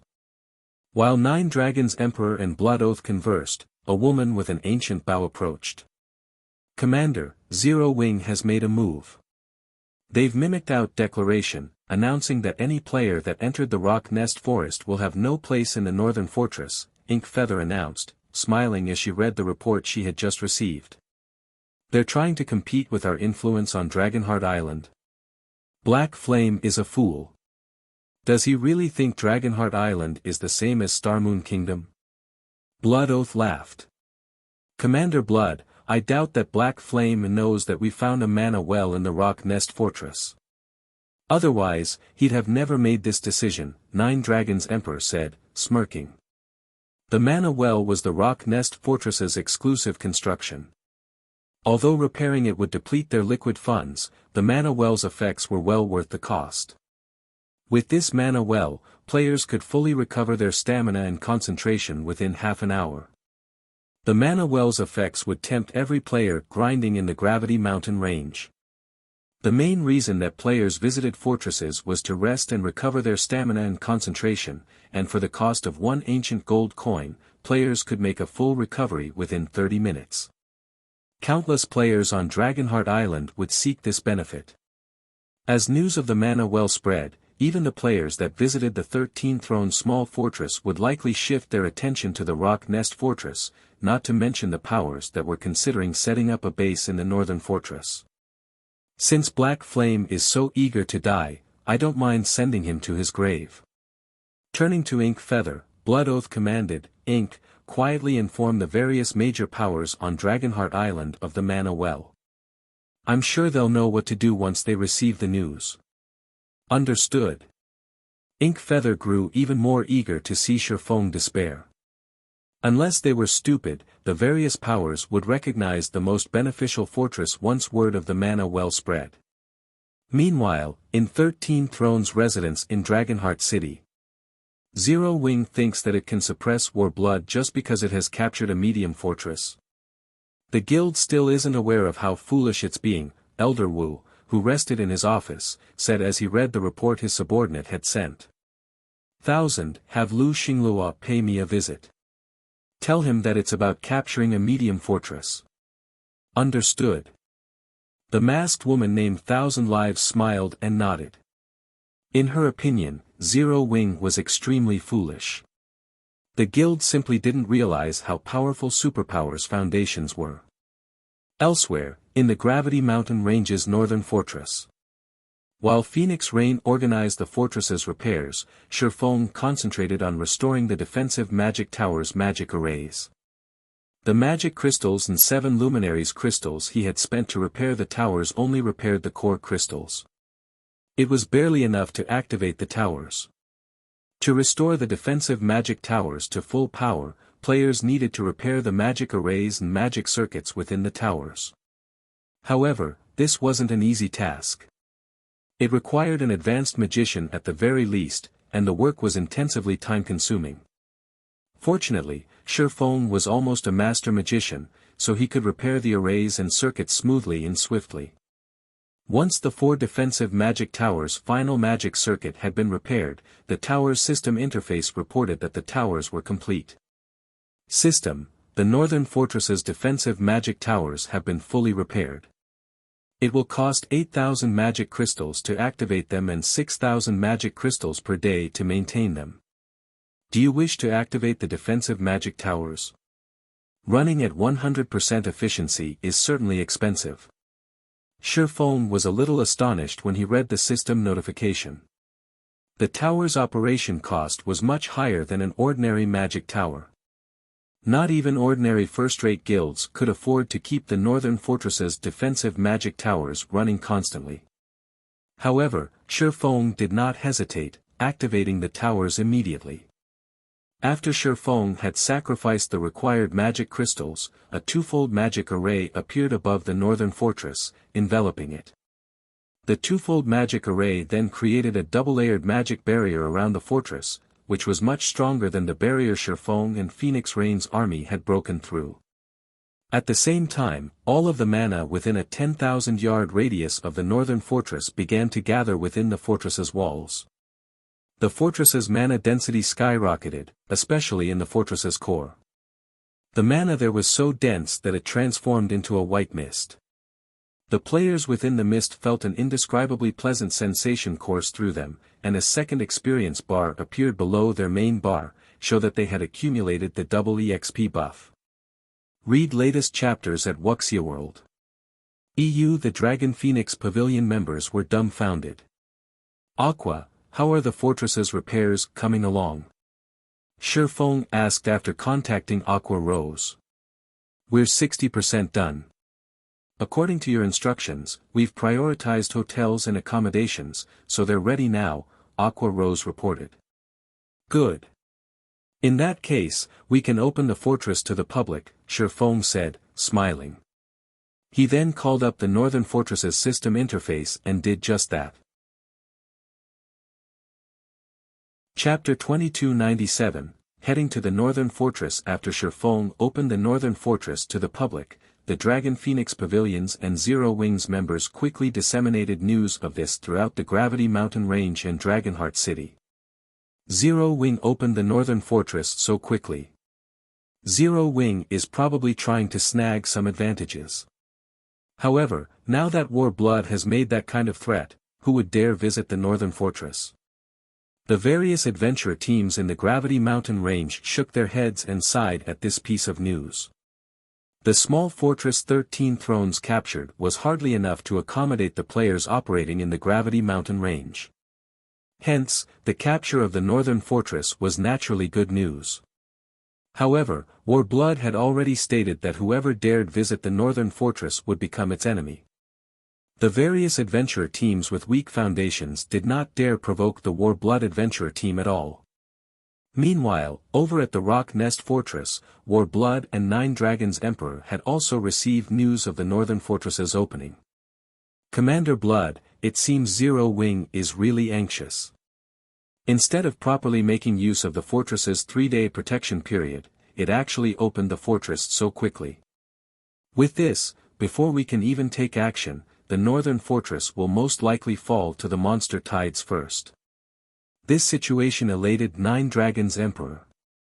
The various superpowers operating on Dragonheart Island all knew that defending a fortress in the Gravity Mountain Range, especially against the first monster tide a fortress would face, was much more difficult than capturing one. Hence, the wisest decision was to utilize every second of the 3-day protection period after a fortress's conquest to enhance the fortress's defenses as much as possible. Now, however, just 1 day after seizing the northern fortress, Zero Wing had taken the initiative to lift the protection mechanism and open the northern fortress to the public. Since the Rock Nest Fortress had yet to open, such an action would indeed attract some players to the northern fortress. However, the monster tide at the northern fortress would not weaken just because the guild didn't take full advantage of the protection mechanism. Zero Wing is indeed quick. Unfortunately for it, I won't leave it with even the slightest shred of hope, Blood Oath said coldly. Inc. Spread the news that we'll be opening Rock Nest Fortress tomorrow. We'll thoroughly eliminate the various adventure teams, and guilds' thoughts of moving to Lee Northern Fortress. Upon hearing Blood Oath's words, Nine Dragons Emperor was surprised. He never thought that Blood Oath would be so vicious as to give Zero Wing no opportunities whatsoever. In reality, although opening the northern fortress so soon was very risky, Zero Wing's decision was still a considerably effective move. After all, the number of players grinding in the Gravity Mountain Range increased with each passing day. 13 Thrones small fortress couldn't satisfy the needs of all of these players by itself. Hence, despite War Blood's influence and deterrence, some adventure teams and guilds would still rest in the northern fortress. After all, traveling between the Gravity Mountain Range and Dragonheart City required a lot of time which they could spend earning more income. However, if the various adventure teams and guilds only had to wait 1 more day for Rock Nest Fortress's opening, then they would generally show War Blood some respect and avoid visiting the northern fortress, thereby rendering Zero Wing's actions meaningless. Meanwhile, shortly after War Blood issued its new announcement, Ku Rong, who was in the Dragon Phoenix Pavilion's residence in Dragonheart City, received news about it. Moon, what do you think of this situation? Ku Rong asked as he looked at the majestic woman seated at a corner of his office. Originally, I had a considerably high opinion of Zero Wing, Cloudy Moon said unhurriedly. Unfortunately, War Blood and Starlink's influence is far too great. Their foundations are also extraordinary. Even if Black Flame possesses frightening combat power, he alone can't change the overall situation. Moreover, I heard that 13 Thrones is already planning on working with Starlink again to capture a medium fortress. Once that happens, Zero Wing would lose all its advantages. In Cloudy Moon's opinion, Phoenix Rain's decision was simply too immature. Had Phoenix Rain accepted Starlink's offer for partnership before, then her promotion to Great Pavilion Master would have been practically guaranteed.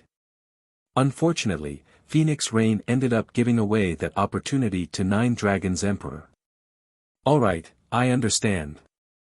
Go make the necessary preparations, Kurong sighed. Now that the situation was clear for all to see, if the Dragon Phoenix Pavilion wished to form a good relationship with Starlink, then Phoenix Rain, who was now considered Starlink's enemy, was unsuitable for the position of Great Pavilion Master. While the Dragon Phoenix Pavilion was secretly making its preparations, the various powers of Dragonheart City were in an uproar over Warblood's decisiveness. This situation allowed the general population in Dragonheart City to realize once more how frightening superpowers were. Even though Zero Wing was a large guild that successfully captured the northern fortress, it was still no more than an ant before a superpower.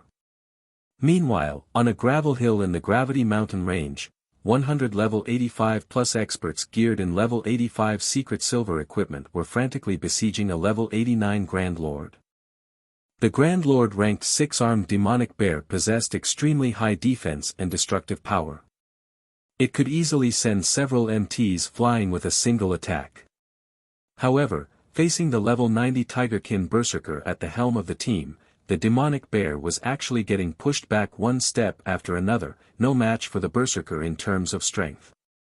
After battling 20 more minutes, the 6-armed demonic bear finally fell at the feet of this 100-man team. Our boss is too amazing. He actually managed to contend against the 6-armed demonic bear. With this kind of strength, he can definitely rank within the top 50 berserkers on Dragonheart Island, a level 87 shield warrior said in admiration. I know, right?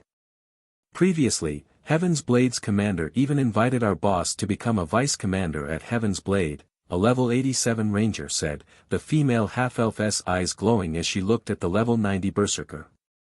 Heaven's Blade was one of Dragonheart Island's top 10 adventurer teams.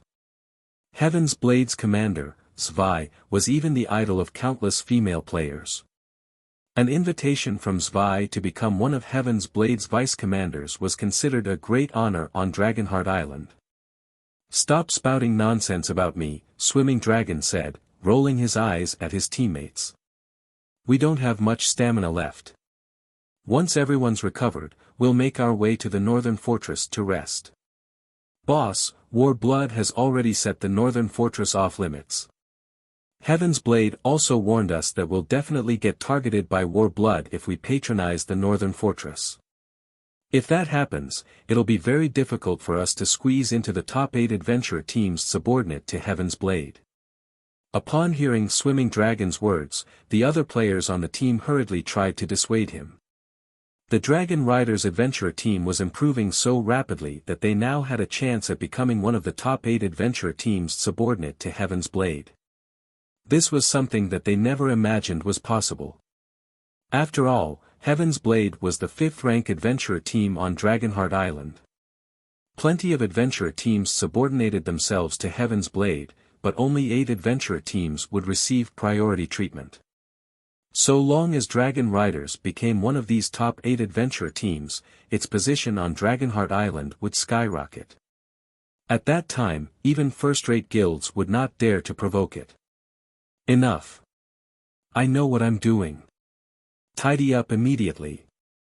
We're heading to the northern fortress right now. Swimming Dragon berated, completely ignoring everyone's opinion. He had his current success only because of Shifeng. While training inside the Tower of Four Gods, he had not only entered the flowing water realm but also mastered an advanced combat technique and improved his completion rate for Tier 2 skills by a significant margin. After his challenge ended, he even received an epic ranked replica of the legendary weapon Hurricane's Injury. This replica was top tier even among epic weapons. Moreover, the Great Sword also had high compatibility with him. As a result, his combat power underwent a qualitative improvement after he equipped the weapon. Now that Zero Wing was in trouble, how could he just stand by and do nothing? Since Warblood wished to seal the pathway leading toward the northern region and prevent players from entering or exiting the area, then Swimming Dragon could just stick to grinding in the northern region. In any case, with the northern fortress around, he would not have to worry about having nowhere to rest. Warblood wouldn't be able to do anything against him. The other members of Dragon Riders had no choice but to listen to their commander's words and head off toward the northern fortress. Read latest chapters at Wuxia World. EU. After traveling by mount for several hours and carefully avoiding Warblood's members, Swimming Dragon and the others finally arrived at the northern fortress. However, the moment everyone walked through the fortress's gates, they were stunned. What's going on? Why is the mana density here so high? No, it's not just the mana here. I can feel my body becoming significantly lighter as well. It's as if the suppression outside is gone. Chapter 2298, Heavenly Fortress. After momentarily falling into a daze, Dragon Riders members promptly revealed ecstatic expressions on their faces. It's true. That pressure really has disappeared. Boss, if we can rest here long term, we can keep grinding in the Gravity Mountain range without returning to Dragonheart City. If that's the case, we won't need more than half a month to surpass those top 8 adventurer teams subordinate to Heaven's Blade. Previously, they had not expected much of the Northern Fortress.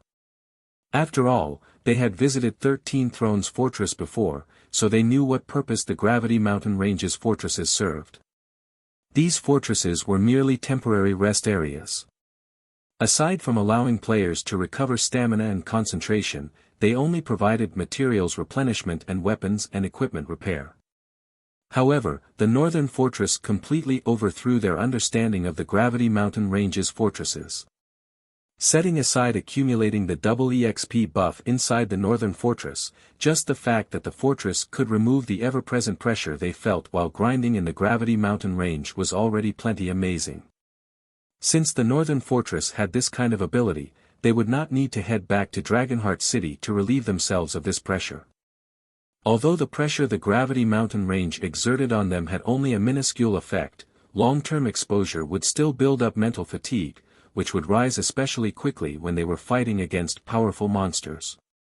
Hence, even with the opportunity to rest in 13 Thrones Fortress, they would still return to Dragonheart City once every 4 or 5 days to relax and refresh their minds. At this point it was already their 3rd day in the Gravity Mountain Range, so the mental fatigue they had accumulated was quite significant.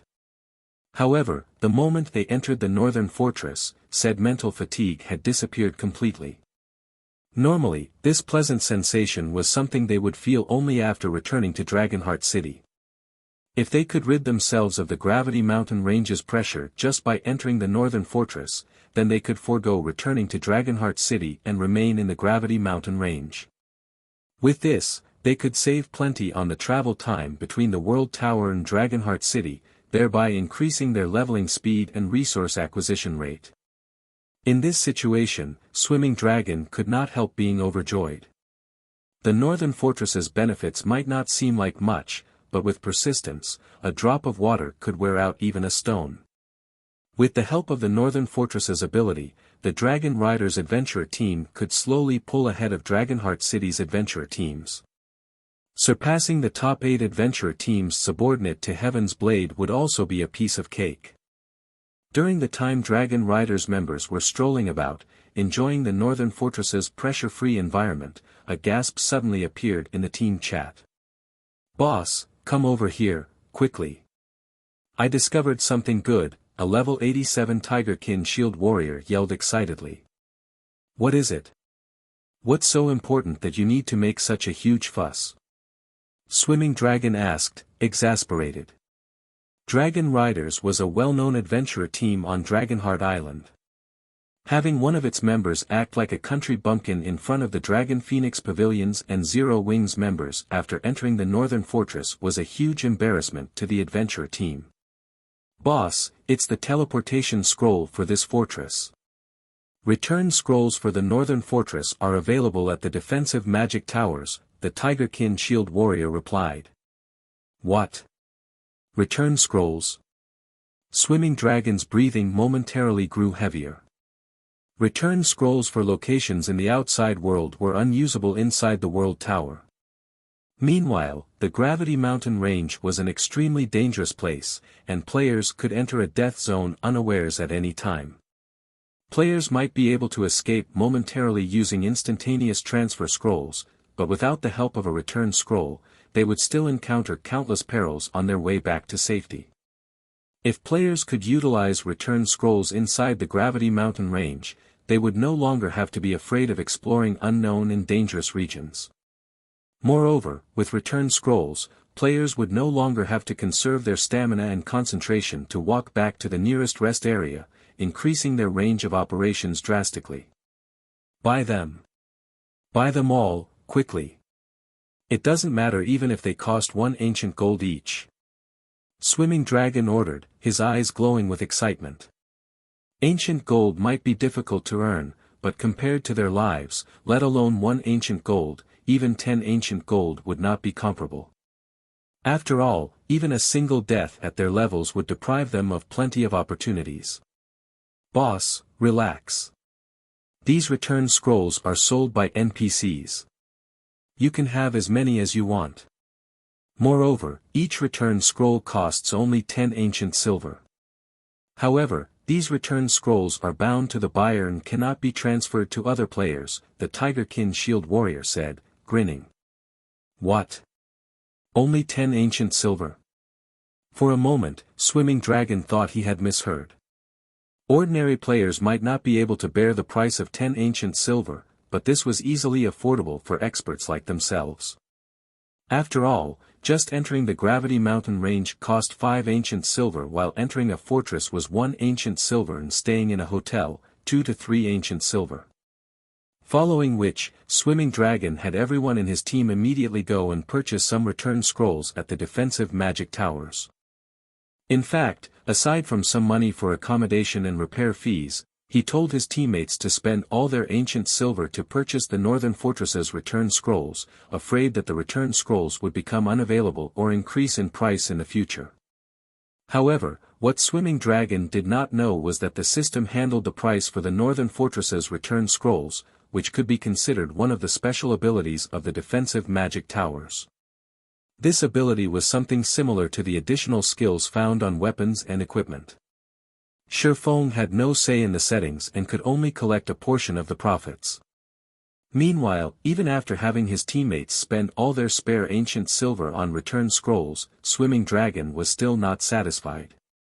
After all, he knew that so long as they exploited this opportunity to the fullest, the Dragon Riders Adventurer team could see a qualitative leap in development. Notify everyone in the Adventurer team and have them come to the Northern Fortress. From now onwards, the Northern Fortress will be Dragon Riders' main headquarters. Swimming Dragon said. After saying so, he immediately visited 4 of the Northern Fortress's basic hotels and rented all 4 long-term for 60 ancient gold per day. He intended to have these 4 hotels serve as Dragon Riders' temporary headquarters and lodging for the Adventurer team's members. That way, members would not have to worry about accommodations and end up sleeping on the streets. Shortly after Swimming Dragon gave his command, Dragon Riders members promptly sprang into action. All 2,000 plus members of the Adventurer team suddenly headed to the World Tower. The large-scale movement piqued the curiosity of many of the Adventurer teams that had close relations with Dragon Riders. Some players that were friends with Dragon Riders members also asked their friends about this situation. What are you guys trying to do? Is Dragon Riders conducting some kind of large-scale operation? It's not a large-scale operation. Our Adventurer team is just moving our main headquarters to the Northern Fortress. Are you guys insane? Didn't you hear the threat Warblood made? Warblood might be powerful, but we can simply stick to the northern region. At worst, we'll just avoid grinding in the Gravity Mountain Range's other areas. Here, let me tell you a secret. Zero Wing's Northern Fortress is freaking amazing. Not only can you accumulate the double EXP buff there, but my team leader says that you can even rid yourself of the Gravity Mountain Range's ever-present pressure by entering the Northern Fortress. What's even more amazing is that there are return scrolls on sale at the Northern Fortress. With those, even ordinary experts like us can grind freely and efficiently in the Gravity Mountain Range. Read latest chapters at Wuxia World. You're kidding me, right? I've been to 13 Thrones Fortress before. It's fine if you don't believe me, but once my level surpasses yours, don't say that I never told you about this." After saying so, the members of Dragon Riders hurried toward the northern fortress. They all wished to start competing for the Gravity Mountain Range's leveling resources as soon as possible. While the Dragon Riders adventurer team was rushing to the northern fortress, information about the northern fortress started spreading among some of Dragonheart City's adventurer teams. Shortly after, news of it also reached Dragonheart City's major powers. Chapter 2299, Popular Fortress. Dragonheart City was originally already bubbling over the conflict between Zero Wing and Warblood. Hence, the city's various powers were keeping an eye out for news about the northern fortress. The World Tower could be said to be Dragonheart City's greatest resource. The various powers had all obtained a large number of leveling and material resources from it. Meanwhile, the Gravity Mountain Range's fortresses played a crucial role in further enhancing their resource acquisition rate. With rumors regarding the northern fortress's devastating abilities proliferating, Dragonheart City's various powers immediately launched an investigation to ascertain the truth. Return scrolls. Investigate. I want this information verified as soon as possible. Previously, the various powers had nothing much to say about Warblood's threat, as Warblood had also captured a fortress in the northern region and was going to open it just one day after the northern fortress opened. A one-day difference wouldn't affect their development by much. Moreover, the northern fortress's location was remote, so it wasn't particularly attractive to the various powers. At best, it could only serve as a rest area. However, things were different now. The northern fortress's return scroll would be a game-changer in the Gravity Mountain Range. The difference between having a return scroll and not having one while grinding in the Gravity Mountain Range was massive. Moreover, the effects would snowball as time passed. The reason the various powers had set up a base of operations in Dragonheart City was to gain better development resources. If their own profits were not affected, the various powers would show Warblood some respect and avoid provoking it as much as possible. However, it was a whole other story if conceding to Warblood's demands affected their development by a significant margin. Dragonheart City's various powers sent scouts to check out the northern fortress, which crowded the hall of the World Tower's first underground floor. The moment the various powers' scouts entered the northern fortress, they were shocked by the fortress's environment. The high mana density and lack of mental pressure here made the northern fortress no different from Dragonheart City. It was entirely possible for players to use the northern fortress as a temporary base. With the northern fortress, they would no longer have to shuttle between the World Tower and Dragonheart City. Most importantly, the northern fortress possessed return scrolls. The price of 10 ancient silver nearly had the visiting players wondering whether they were hallucinating. After the various powers' scouts reported back about the situation inside the northern fortress, a huge commotion erupted in Dragonheart City. The Gravity Mountain Range's resources were incomparably abundant. Until now, the various powers had yet to explore even two-thirds of the entire map. This was especially true for the ruins of the ancient civilization. These ruins contained a plethora of precious treasures. Only, due to the Gravity Mountain Range's environment, exploring these ruins was still incredibly difficult, even with the help of a small fortress. Meanwhile, although the northern fortress was in a remote area, it perfectly solved the hindrance to staying in the Gravity Mountain Range long-term. This meant that guild members could start exploring the various ancient ruins with much greater efficiency than before and secure even more resources for themselves. Their exploration progress might even surpass that of 13 Thrones, which possessed a small fortress. Notify everyone immediately. We're shifting our guild's base of operations on Dragonheart Island to the northern fortress. But what about Warblood? Screw them. This is an opportunity for our guild. We'll kill anybody that stands in our way. Less than an hour after the various powers based in Dragonheart City verified the rumors regarding the northern fortress, many started sending a large number of experts there lest other powers get ahead of them. After all, the northern fortress was only a medium fortress. Unlike a city, a medium fortress could accommodate only a very limited number of players. The number of hotels in a fortress was especially limited. Not resting in a hotel would severely impact players' recovery speed. Moreover, according to the Power's investigations, the Northern Fortress's hotels could even hasten the double EXP buff's accumulation rate. The difference between having a hotel to rest in and not having one would drastically affect their leveling speed. Meanwhile, over at the Gravity Mountain Range's Northern Fortress, the sudden influx of players made the fortress bustle. Big Sis Rain, according to our latest statistics, over 150,000 players have visited the Northern Fortress thus far, and estimates state that we should hit the 400,000 mark by the end of today, Blue Phoenix reported excitedly as she approached Phoenix Rain. Back when 13 Thrones had successfully captured a fortress, despite the huge commotion in Dragonheart City, the fortress had managed to attract only around 200,000 visitors on its first day. Meanwhile, the fortress had a player population of only 700,000, which was also the maximum capacity of a small fortress.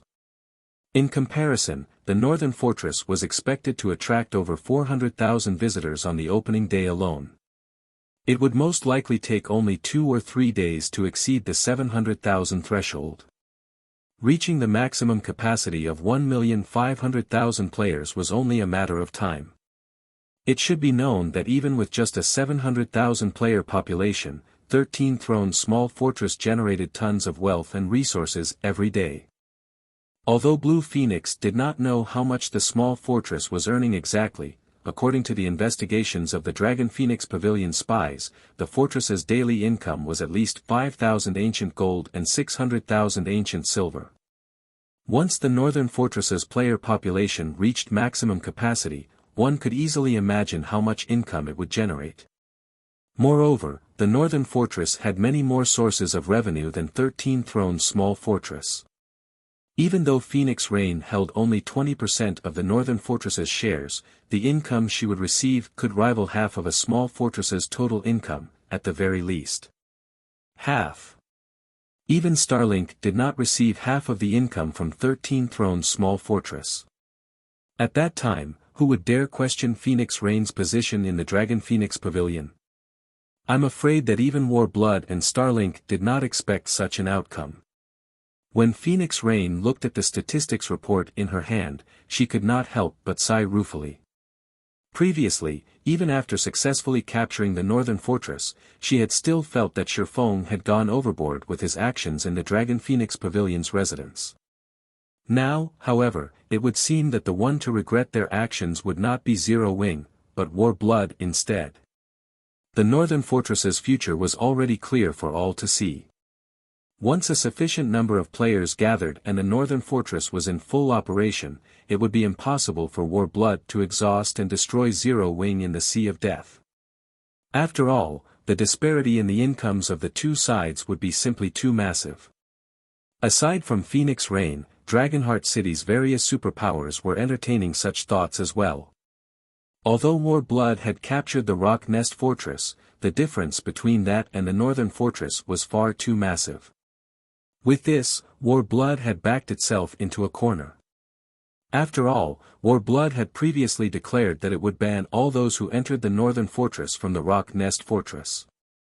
Now, the players that were originally planning on resting at the Rock Nest Fortress would not dare approach the fortress at all, a situation that would definitely reduce the Rock Nest Fortress's income. Read latest chapters at Wuxia World. EU. While the various powers were paying attention to the Northern Fortress, Shifeng was hustling in the Northern Fortress. Not only did he have to reorganize the Northern Fortress's construction plans, due to the explosive increase in player population, but he also had to deal with the partnership offers and shop purchase requests from the various powers. Guild leader, the Fong family's people have visited our main headquarters and stated that they wish to meet you, Gentle Snow, who was currently organizing the information on the Northern Fortress's shops, said, a grim expression on her face. Previously, due to her personal matters, Shifeng had stepped forward to provoke the Fong family, the number one family in Fonglin City, which possessed extraordinary influence in the city. The fact that the Fong family was paying Zero Wing a visit now definitely wasn't good news for the guild. The Fong family? Shi Feng nodded. Let's go meet them, then. Chapter 2300, Clash with the Fong Family. Zero Wing's main headquarters, top floor reception room. 4 people waited in the reception room, and the atmosphere was unusually depressing. Xiao Yu, who acted as the receptionist, wore a particularly ugly expression. Xiao Yu's reaction to the middle-aged man was the cause of the atmosphere in the room. The older gentleman wore gray, martial artist robes and loomed like a mountain. His aura was also quite oppressive. However, his physical presence wasn't the only reason for Xiao Yu's reaction. His identity was the true reason. The middle-aged man was the current head of the Fong family and the chairman of the Qilin Corporation, Fong Jinyuan. The Qilin Corporation might not be on the same level as the Five States Corporation, but it was one of the first-rate corporations in the country. It was also why the Fong family stood at the top among Fonglin City's powerful families. If Fong Jinyuan wished it, he could destroy the Big Dipper group with a word. Why wouldn't Xiao Yu be afraid with such an important individual before him? Fong Jinyuan was a true mogul in the business world, nothing like the youngsters that had inherited their family's businesses. A young man and woman accompanied Fong Jinyuan in the room. The young man was none other than Fong Mingyu, the Fong family's strongest expert of the younger generation. On the other hand, Xiao Yu didn't recognize the young woman with long, wavy hair and wearing a bright red dress. However, he knew she must be of high status, considering that she visited Zero Wing's headquarters alongside Fong Jinyuan. As Xiao Yu wondered why a VIP like Fong Jinyuan would visit Zero Wing's headquarters, the reception room's doors opened, and Shi Feng, Bai Qingxue, and Lei Bao entered. Fong Mingyu's indifferent expression vanished the moment he saw Shi Feng. Even Xiao Yu could see the fear in the large man's eyes. However, Fong Mingyu's gaze also contained a trace of killing intent. Xiao Yu found the man's reaction reasonable after giving the matter some thought. Fong Mingyu was the Fong family's prided genius, yet Shi Feng had subdued him with a single move in the Redstone restaurant. To make matters worse, Fonglin City's upper society frequently visited the Redstone restaurant, and they wouldn't miss the news of Fong Mingyu's miserable defeat. I had my doubts about Mingyu's claim, but looking at you now, it seems he had been correct. You are both courageous and strong. I'm afraid none among the younger generation is a match for you, Fong Jinyuan said, a trace of shock flashing in his eyes as he examined Shi Feng. Gentle Snow, who had already been worried about this visit, began to panic when she saw Fong Jinyuan. She had never expected him to visit Zero Wing personally. Mr. Fong's praise is too generous. May I know what business the Fong family has with me today? Shi Feng asked, getting straight to the point. The Fong family's visit didn't particularly surprise Shi Feng. Since they had made a personal appearance, they must have important business to discuss, but Shi Feng had no desire to play their word games. He still had a lot he needed to do. Since you've asked, I'll just put it bluntly. You'd caused quite a commotion in the Redstone restaurant. After all is said and done, the Fong family is one of the most reputable families in Fonglin City. If we don't take act, how do you think the other families will view ours? Fong Jinyuan peacefully explained. However, I've heard that Zero Wing's development in God's domain is quite impressive, and the virtual combat platform you've recently set up has been performing considerably well. The Fong family has interests in these aspects, so we plan to invest in Zero Wing. In return, the Fong family only wants 51% of Zero Wing's shares. Not only will Zero Wing receive a massive capital deposit from the Qilin Corporation to boost its development, but you'll also have access to the various dojos and training centers in Fonglin City for recruiting and nurturing talented players. What are your thoughts? After Fong Jinyuan's statement, the room fell silent. Xiao Yu stared at the man in astonishment. He had never thought that this colossal existence would be interested in Zero Wing enough to offer full investment. Although many guilds in God's domain were supported by major corporations, that support was limited. No corporation would invest so much in a single guild. If Zero Wing had the Qilin Corporation's full support, both Zero Wing and the Heaven's Rumble Training Center's development speed would undergo a qualitative transformation. However, Fang Jinyuan's demand for 51% of the organization's shares would set him up as Zero Wing's owner. Gentle Snow paled instantly. She hadn't expected the Fang family's appetite to be this large. "This is the friendliest threat I've ever heard," Shi Feng said, chuckling. To put it simply, Fang Jinyuan wanted to become Zero Wing's majority shareholder in exchange for letting the previous insult slide. "Do you intend to make an enemy of the Fang family?" Fang Jinyuan asked, frowning. "Coldly," he continued, "or do you think that you can lead Zero Wing and Heaven's Rumble against the Fang family with your martial prowess alone?" As Fang Jinyuan's tone chilled, the intensity of his aura spiked. The room grew heated as if a volcano had begun to erupt. "A neutralizing Grandmaster!" Lei Bao exclaimed from behind Shi Feng, stunned by the revelation. Although Lei Bao had felt substantial pressure from Fang Jinyuan and knew this man was no ordinary person, he hadn't expected the head of the Fang family to be a neutralizing Grandmaster. It was impressive enough for one family to nurture a single neutralizing Grandmaster. A family could prosper for an entire century with just one such individual. The Fang family only enjoyed its current status today due to Old Man Fang, Fang Jinyuan's father. And yet, Fang Jinyuan exposed the fact that he was also a neutralizing Grandmaster, which meant the Fang family had two such individuals. When Xiao Yu heard Lei Bao's statement, he was just as stunned. With two neutralizing Grandmasters, it had enough influence to force the various families, dojos, and training centers in Fenglin City to obey its every command, regardless of the rest of the Fang family's martial prowess. Fang Mingyu, who reclined on a sofa, sneered at Shi Feng. Everyone had assumed the Fang family's rise was due to his grandfather. They also believed that once his grandfather reached his 101st birthday, the family would crumble. Read latest chapters at Wuxia World. EU. However, the public didn't realize that the Fang family's foundations had grown since his grandfather had led the family. If they hadn't, his grandfather would never have passed control of the family to his father, Fang Jinyuan. Fang Mingyu acknowledged that he was no match for Shi Feng, but the tricks Shi Feng had played against him wouldn't work with his father. When he faced his father, Fang Mingyu didn't even have the heart to resist. He had no hope of contending with his father's inhuman fitness in a direct confrontation. "How can I know if I don't try?"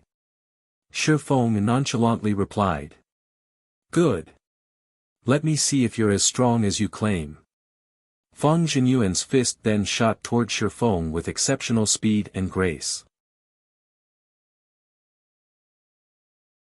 Chapter 2301, Rivaling a Grandmaster So Fast. Lei Bao's expression turned sour as he watched Fang Jinyuan move. He hadn't expected the man to attack without hesitation. Fang Jinyuan had none of the magnanimity of a martial arts grandmaster.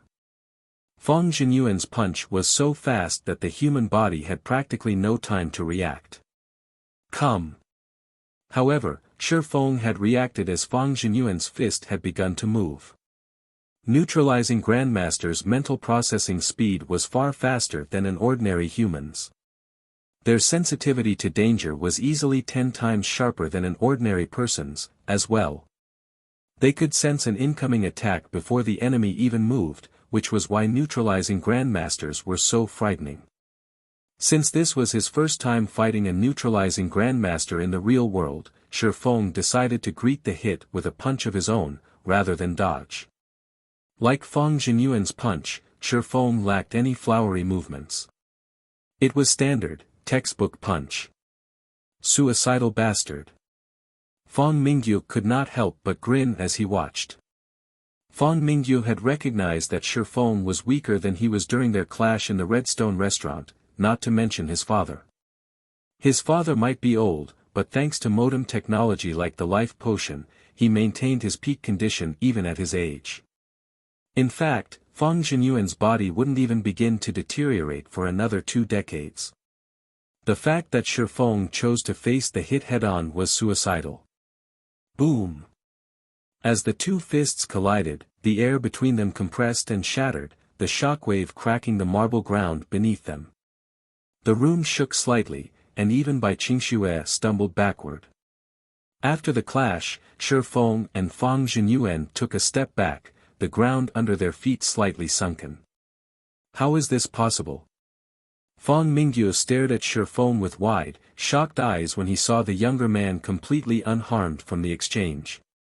10 days ago, Shi Feng had been weaker than he was, yet now, Shi Feng had taken his father's punch without suffering any damage. He stopped it. The outcome greatly shocked Lei Bao, as well.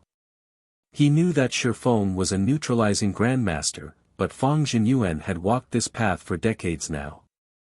Regardless of when he had become a neutralizing grandmaster, his fitness was inhuman.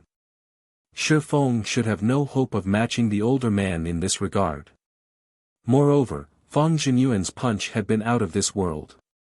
Lei Bao was sure that if he had tried to take that hit head-on, he would have either died or been severely injured. In truth, even Shi Feng was relatively surprised. He hadn't considered that he'd improve so massively after his training in the Tower of Four Gods. Not only had his fitness rapidly improved, but he had also substantially increased his control.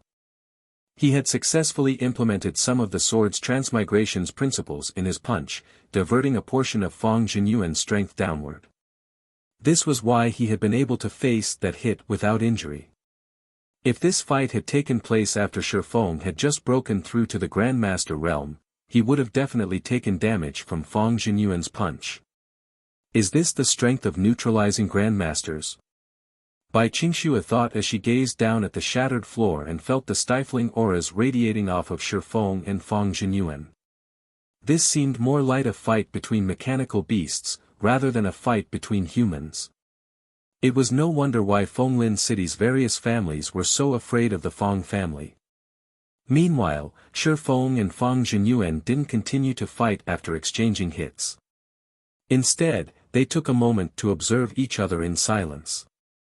Excellent. To reach such a standard at such an age, it's no wonder why you're so confident, Fang Jinyuan said as he calmly watched Shi Feng. Smiling, he continued, however, how long do you think you can protect Zero Wing by yourself? You know that more than one organization is targeting Zero Wing. Partnering with the Fang family is your best option. Zero Wing can only contend with these organizations with the Fang family's resources and strength. If you refuse, only death will await you. You don't need to concern yourself with such matters, Mr. Fang, Shi Feng said. Zero Wing will take care of its own. Zero Wing had already grown powerful enough that not even first-rate guilds were a match for it, yet as luck would have it, Zero Wing didn't have a powerful background. It was only natural that other organizations would have set their sights on the guild. It was why Shi Feng was trying to accelerate the Heaven's Rumble Training Center's development. However, he hadn't thought that a power like the Fang family would try to annex Zero Wing so soon. Is that so? Fang Jinyuan laughed. I hope you can keep this kind of confidence when the time comes. Fang Jinyuan then turned and left the reception room, showing no intention of trying to persuade Shi Feng further. Fang Mingyu and the girl in the red dress stood from their seats, following after the older man. After leaving Zero Wing's main headquarters and climbing into his luxury car, Fang Jinyuan turned to the young woman, who had remained silent, with a serious expression. Shihan, I'll contact Fenglin City's dojos and training centers later. I'll leave Heaven's Rumble's virtual combat platform to you, Fang Jinyuan said coldly. With your position in mythology, you should have no problem suppressing a guild like Zero Wing, correct? If a guild wished to develop in God's domain, it needed sufficient manpower. Heaven's Rumble had attracted quite a few talented fighters with the virtual platform it had set up, and as long as they dealt with the platform, Zero Wing's development in the game would stagnate. Once they had suppressed Zero Wing from every angle, it would only be a matter of time before Shi Feng submitted to the Fang family. Of course. Mythology is one of the top 5 super guilds of God's domain. However, mythology is based on the Western continent, and there's no connection between the East and West continents yet. It's not possible to connect to Eastern players' data via the virtual combat platform yet. I'll need some time before I can lead a team to the Eastern continent, the red-dressed girl named Fang Shihan said, smiling. Once we cross over, we'll trample over Zero Wing's experts. Guilds on the two continents have different areas of focus, and the difference between combat standards is massive. Alright. I'll leave the situation to you. Mingyu will help you where he can, Fang Zhenyuan said, nodding. After Fang Zhenyuan's group had left, an uproar rose in Zero Wing's headquarters. Zero Wing's members knew about the conflict between the guild and the Fang family. Shi Feng had caused quite the scene in the Redstone restaurant, after all, and as a result, the situation with the Fang family weighed on everyone's minds. Since the Fang family had left without achieving anything, Zero Wing's players breathed a sigh of relief. Hall Master, now that the Fang family has revealed that it has two neutralizing grandmasters, Fenglin City's dojos and training centers will side with the family. Some of the dojos and training centers we've signed partnership agreements with will likely pull out of the deals. I'm afraid that it won't be possible to recruit a large number of talented combatants quickly, Xiaoyu said. Moreover, the Fang family will most likely work with other dojos and training centers to compete with our pricing. If they don't want to work with us, so be it. Our priority is to set up more virtual combat platforms, so I want you to try to set up some small-scale training centers around the city, Shi Feng replied. He, too, understood the influence the Fang family would command with two neutralizing grandmasters. Furthermore, the Fang family had the Qilin Corporation's support. Zero Wing was utterly outmatched when it came to strength and financial resources. However, the virtual combat platform would become the mainstream platform for combat in the future. As long as the Heaven's Rumble Training Center developed its virtual combat platforms, it had some chance of competing with the Fang family. Developing the platforms won't be a problem, but with our current finances, setting up the training centers will be, Xiaoyu said helplessly. Read latest chapters at Wuxia World. EU. Although Zero Wing had recently earned quite a few credits through Stone Forest Town, setting up a large enough virtual combat platform would cost a lot of money. The setup for a platform in the training center was already a huge burden on Zero Wing's finances. Trying to set up more was simply unrealistic. Relax. Zero Wing is quite rich right now, Shi Feng said, smiling. I'll start searching for suitable locations then, Xiaoyu said, his eyes glowing with excitement upon hearing Shi Feng's response. If they had sufficient capital, Heaven's Rumble wouldn't have to worry about its development even without Fenglin City's various dojos and training centers. After discussing the training center's future with Xiaoyu, Shi Feng returned to God's domain. Other guilds might struggle to earn money in God's domain at this stage of the game, but that wasn't an issue for Zero Wing, especially after capturing the Northern Fortress. After all, the Gravity Mountain Range was becoming a hub for various wealthy powers. Chapter 2302, Renting Shops. Gravity Mountain Range, Northern Fortress. As soon as Shi Feng came online, he was greeted by the sight of a very busy street. As he walked through the city streets, he saw large groups of guild players running toward the fortress's hotels, reserving all of the rooms and turning them into temporary residences for their guilds. At this point, the Northern Fortress was just as prosperous as an ordinary city. Shi Feng could already tell that the Northern Fortress would become the center of attention in the Gravity Mountain Range. Meanwhile, independent players crowded outside of Zero Wing's residence, eager to apply to join the guild. They all wanted to take advantage of the benefits the guild's residents offered, and because of this, Blackie and the others were swamped with work. Guild leader, you're back. When Aqua Rose, who was busy organizing documents in the guild leader's office, noticed Shi Feng enter the room, she worriedly asked, how did the matter with the Fang family go? Although she wasn't in Fenglin City, she was aware of the Fang family's position there. Zero Wing had just established itself in Fenglin City, and if the Fang family decided to target the guild, it would affect Zero Wing's in-game development and in the real world, especially now that the various guilds understood the importance of dojos and training centers. Many large guilds in God's domain had already partnered with dojos and training centers by this point, with some guilds even opening their own. With a dojo or training center, not only could they nurture their own talented individuals, but they could also recruit new players to bolster their strength. With the country's various training centers and dojos allying themselves with God's domain's large guilds, Zero Wing would have a difficult time establishing itself in new cities. Hence, Zero Wing would have to rely on the Heaven's Rumble Training Center in Fenglin City to pump new blood into the guild. Everything's fine. Negotiations to purchase Zero Wing simply broke down, Shifeng said, waving his hand. Isn't that really bad? Shifeng's nonchalant attitude exasperated Aqua Rose. The Feng family owns the Qilin Corporation and is based in Fenglin City.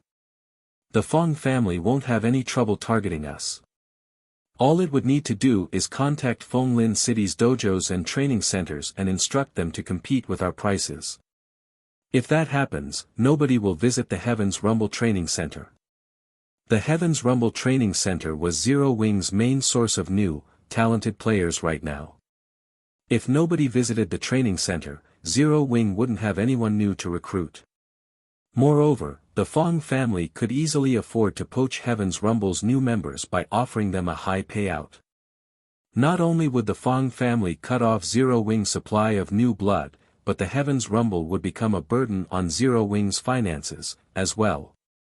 Keeping the training center open every day cost a huge sum of money. Relax. Zero Wing isn't the same guild it used to be. The Feng family overestimates itself if it thinks it can annex us, Shifeng said, chuckling. How is the construction for the fortress's shops coming along? They're done, but if we only rent the shops, we won't be able to earn much. As a medium fortress, the northern fortress can only accommodate so many players at once, Aqua Rose reported. Very few powers visiting the fortress have expressed any interest in the shops. Most people are asking to rent the hotels long-term, instead. The various major powers were typically quite interested in obtaining shops, but only if there was enough traffic. It would likely be quite difficult to rent the fortress's shops for a high price with the northern fortress's maximum player population. Furthermore, the number of shops in the fortress couldn't compare to those in a guild city. Based on God's domain settings, fortresses could only house a limited number of shops. A small fortress only had room for 100 shops, while a medium fortress could contain 240 shops. In comparison, a basic city could easily hold more than 1,000 shops. As long as they're done, I'm satisfied, Shifeng said, chuckling. See to the necessary preparations and announce that the northern fortress will begin to lease its shops. The bid for each shop will start at 5 million credits per month, and will only lease 200 shops in total. First come, first served. Guild leader, you. Aqua Rose stared at Shifeng as if he had gone mad. If they couldn't even lease Zero Wing City's shops for 5 million credit per month, how were they supposed to rent those in the northern fortress, which had less than 500,000 players right now? And Shifeng's high price was only the starting bid. Just get it done. When the time comes, you'll understand, Shifeng said, not bothering to explain further. Fortresses in neutral maps were far more profitable than guild cities in God's domain. Guild towns and cities couldn't be constructed in many neutral maps due to their environments, and players would have to rely on fortresses to rest. Most of God's domain's players were also independent players, and when they obtained items they didn't need, they almost always sold them in their favored rest areas. Naturally, shops were the best platform for guilds to purchase and store these items, especially the items that couldn't be stored in one's bag space. Aside from purchasing and storing materials and items, neutral fortresses shops had a hidden benefit: they could conduct transactions with wandering merchant NPCs and purchase specialty items. Wandering merchants would visit a neutral fortress as long as it had enough security, and these NPCs frequently conducted business with individual players and shops.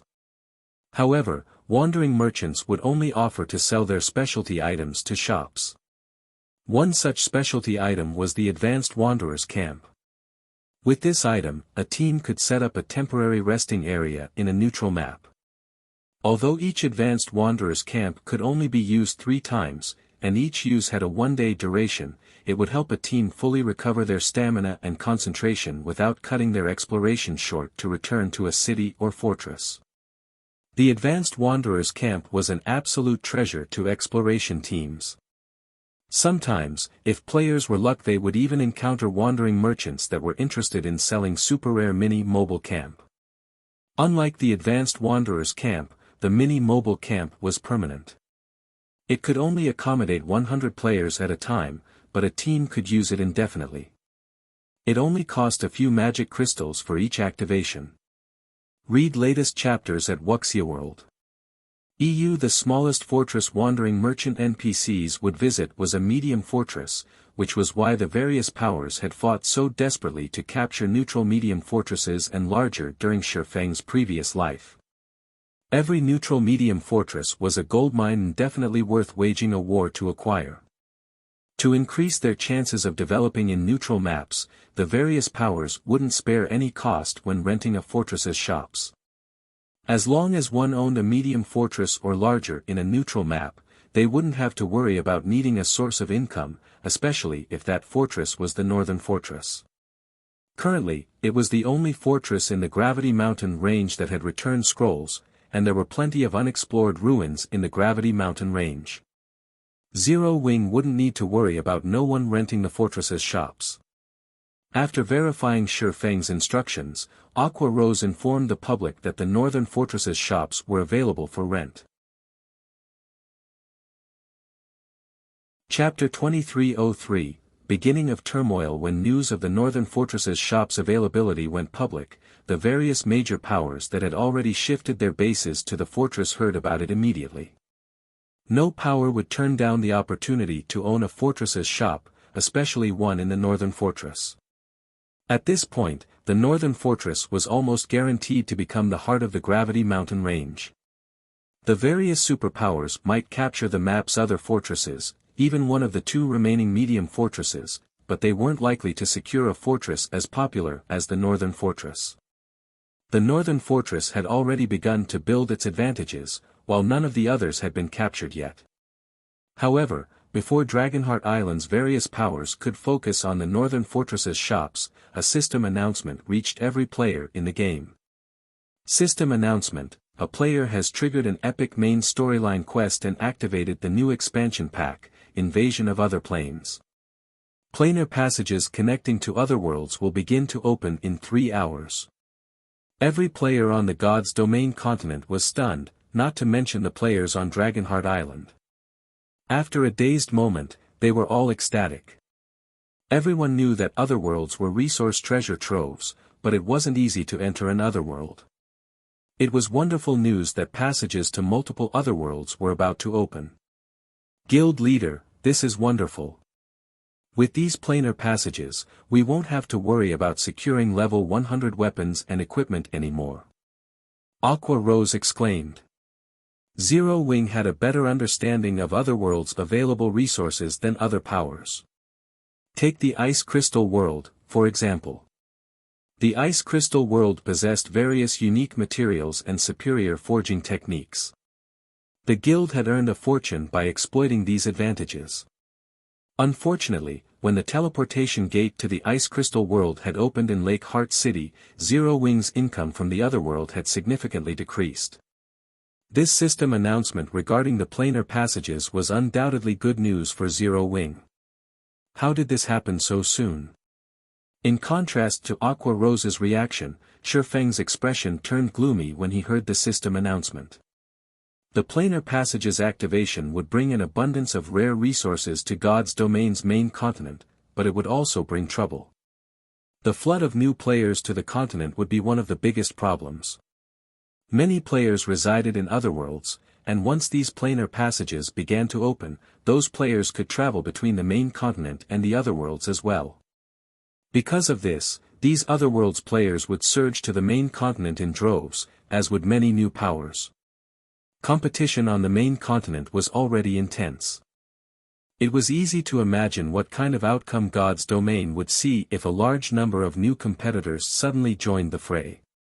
Even now, Shifeng could clearly remember what had happened when the planar passages had opened during his previous life.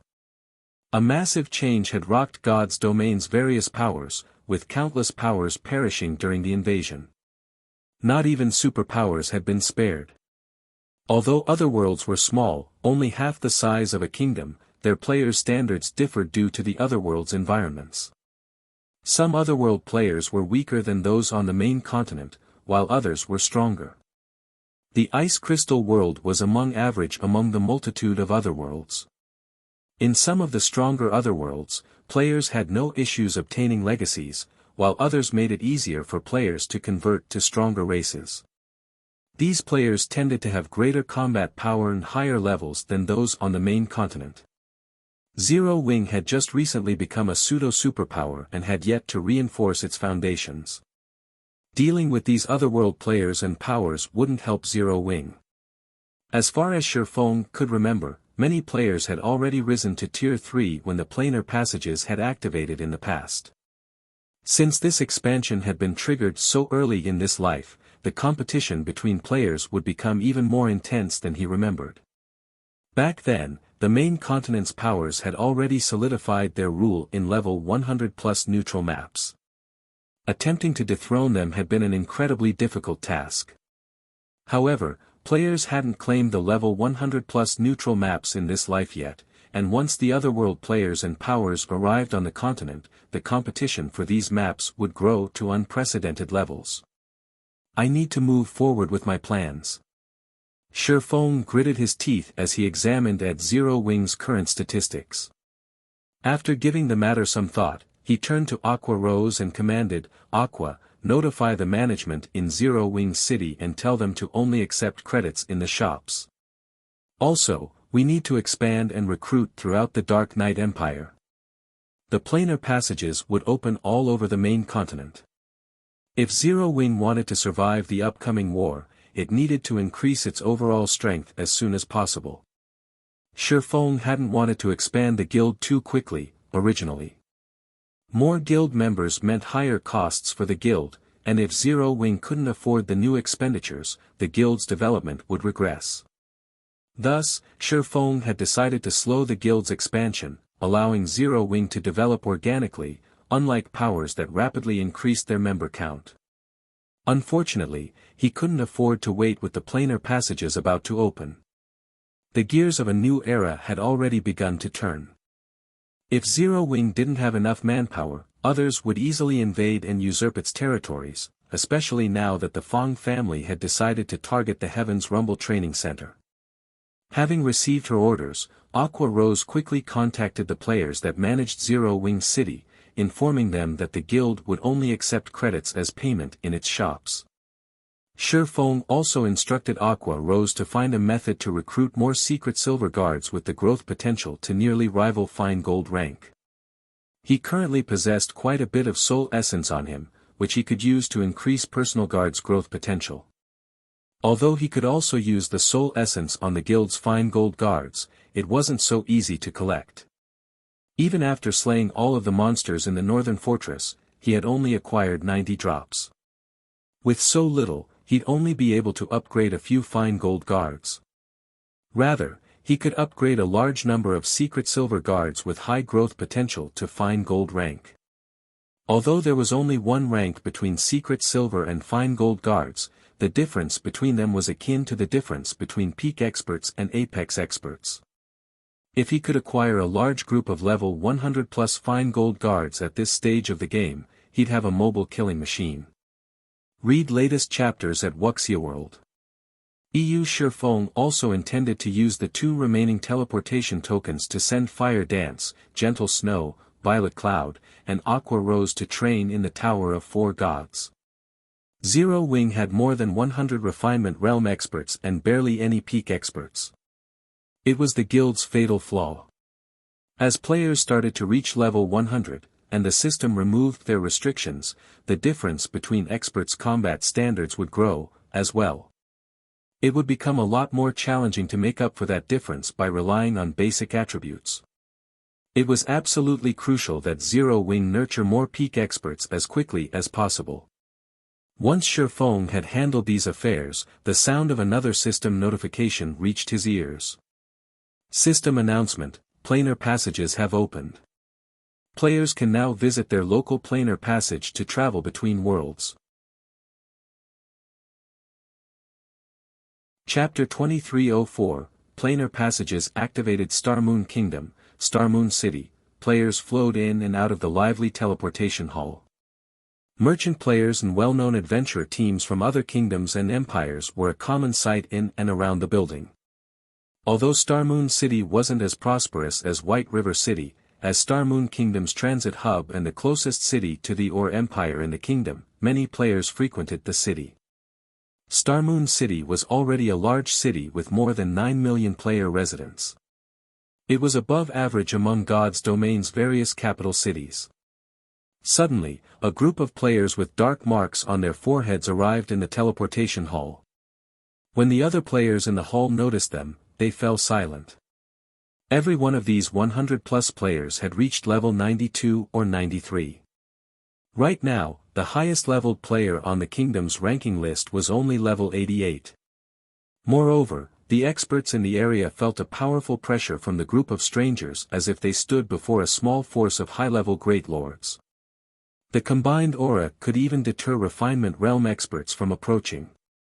There sure are a lot of people here, Commander, but their levels are pretty low. They clearly haven't received a god's blessing either, a level 92 female ranger commented as she watched the players in the teleportation hall. It seems the main continent's players haven't developed as quickly as those in the shadow world. Only their weapons and equipment are better than ours. Apparently, different areas have varying degrees of development. This is an opportunity for our shadowless adventurer team. Obviously, weapons and equipment are easier to obtain here. We were lucky to find the planar passage in our world so quickly. We should take time to secure a foothold here first, the bald, level 93 youth in black said as he led the group. Star Moon Kingdom is the perfect place for shadowless to establish on the main continent. I want you to investigate the powers in this kingdom. If they're not willing to submit, we'll get rid of them.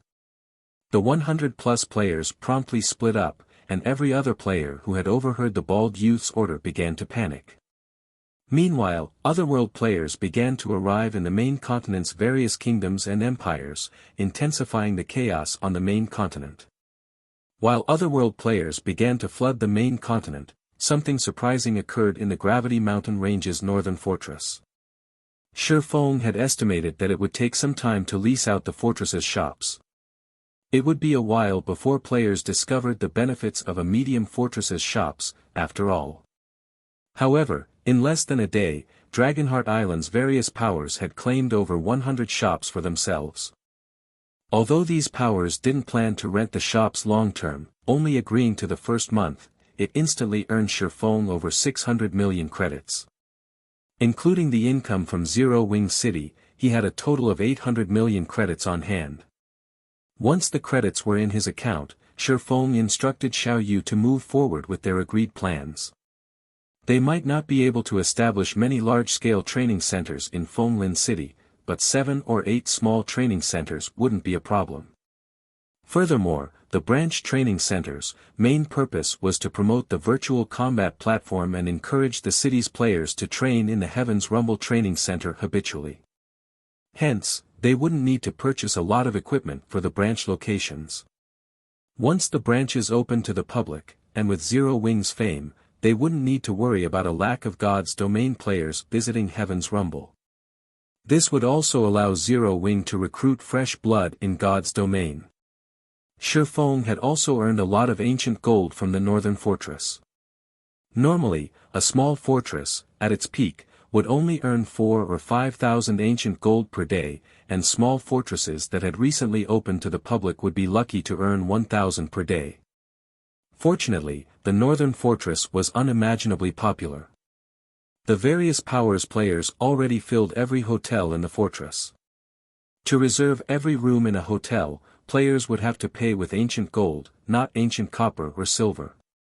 Naturally, Zero Wing's share of the profits would consist of ancient gold, as well. After a single day of business, Zero Wing had earned 7,000 ancient gold from the northern fortress, and that was after splitting the profits with Phoenix Rain. As more time passed and more players visited the fortress, Zero Wing would be able to upgrade its facilities. As basic hotels became advanced hotels, Zero Wing and the Phoenix Pavilion would earn even more ancient gold. Warblood's people would have a heart attack if they saw our profits, guild leader, Blackie said, laughing as he watched the northern fortress's profits increase. It won't be long before our guild secures a foothold in Dragonheart City. With more guild members here, I'd like to see Warblood interfere with our development. Blackie, don't underestimate Warblood. The adventurer team has captured its own fortress, and it still has Starlink's support. It would be unwise to underestimate its development, and Warblood's naval prowess is particularly impressive.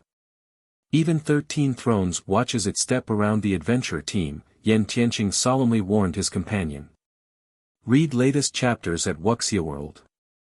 EU resources were important for competing guilds, but the deciding factor would come down to the size of one's fist.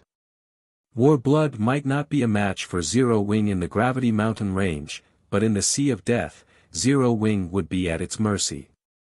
Unfortunately, there were more resources available in the Sea of Death than in the Gravity Mountain range. Tianqing is right. Now that we have resources, we need to convert them into combat power. Shifeng nodded. He then retrieved the Storm speedboat design from his bag and handed it to Yen Tianqing, who would supervise the speedboat's production. They would use the profits they had earned from the northern fortress to acquire the necessary materials. Fortunately, Shifeng had been stocking up on these materials for a while. When Yen Tianqing saw the Storm speedboat design, his eyes nearly fell out of their sockets.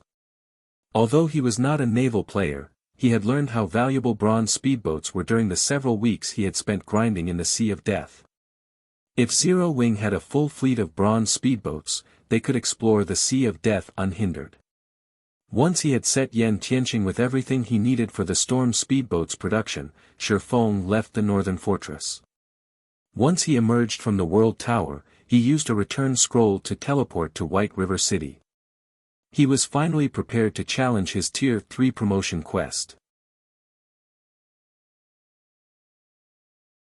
Chapter 2305, Tier 3 Promotion Quest Star Moon Kingdom, White River City's Library. Following a level 180, Tier 3 Templar Knight, Shifeng arrived before the Star Moon Hall on the library's top floor. As he entered the hall and spotted Charlene, who wore luxurious red robes and sat in her throne on the far end of the room, something surprised Shifeng. Now, he could sense a trace of divine might from Charlene, and it was nothing like the divine might items radiated. Although it wasn't as strong as the divine might from items gods had used, it was incredibly pure. The closer he got to the woman, the stronger the pressure felt. Even with his powerful basic attributes, Shifeng couldn't step within 10 yards of Charlene. He suspected she was already more powerful than demigods. You're here. Looking at you, I assume you intend to challenge your Tier 3 promotion, am I correct? Charlene asked, giving Shifeng a natural, human-like smile. She looked at him like an old friend. That's right. Shifeng nodded. He might be quite powerful, even enough to give the various superpowers a huge headache, but to truly contend with the superpowers, he had to reach Tier 3 at the very least. Once he was a Tier 3 player, he could freely explore level 100+ maps and qualify to become a lord, gaining full rights to manage a territory. As true lords, players could gain full control over the land they had earned. Their authority would no longer be limited to a town or city. Not only would they have the authority to slay anyone they wished within their territory, but they could also hire NPC soldiers to protect the area and remove intruders. This would make it a lot easier to harvest resources within one's territory.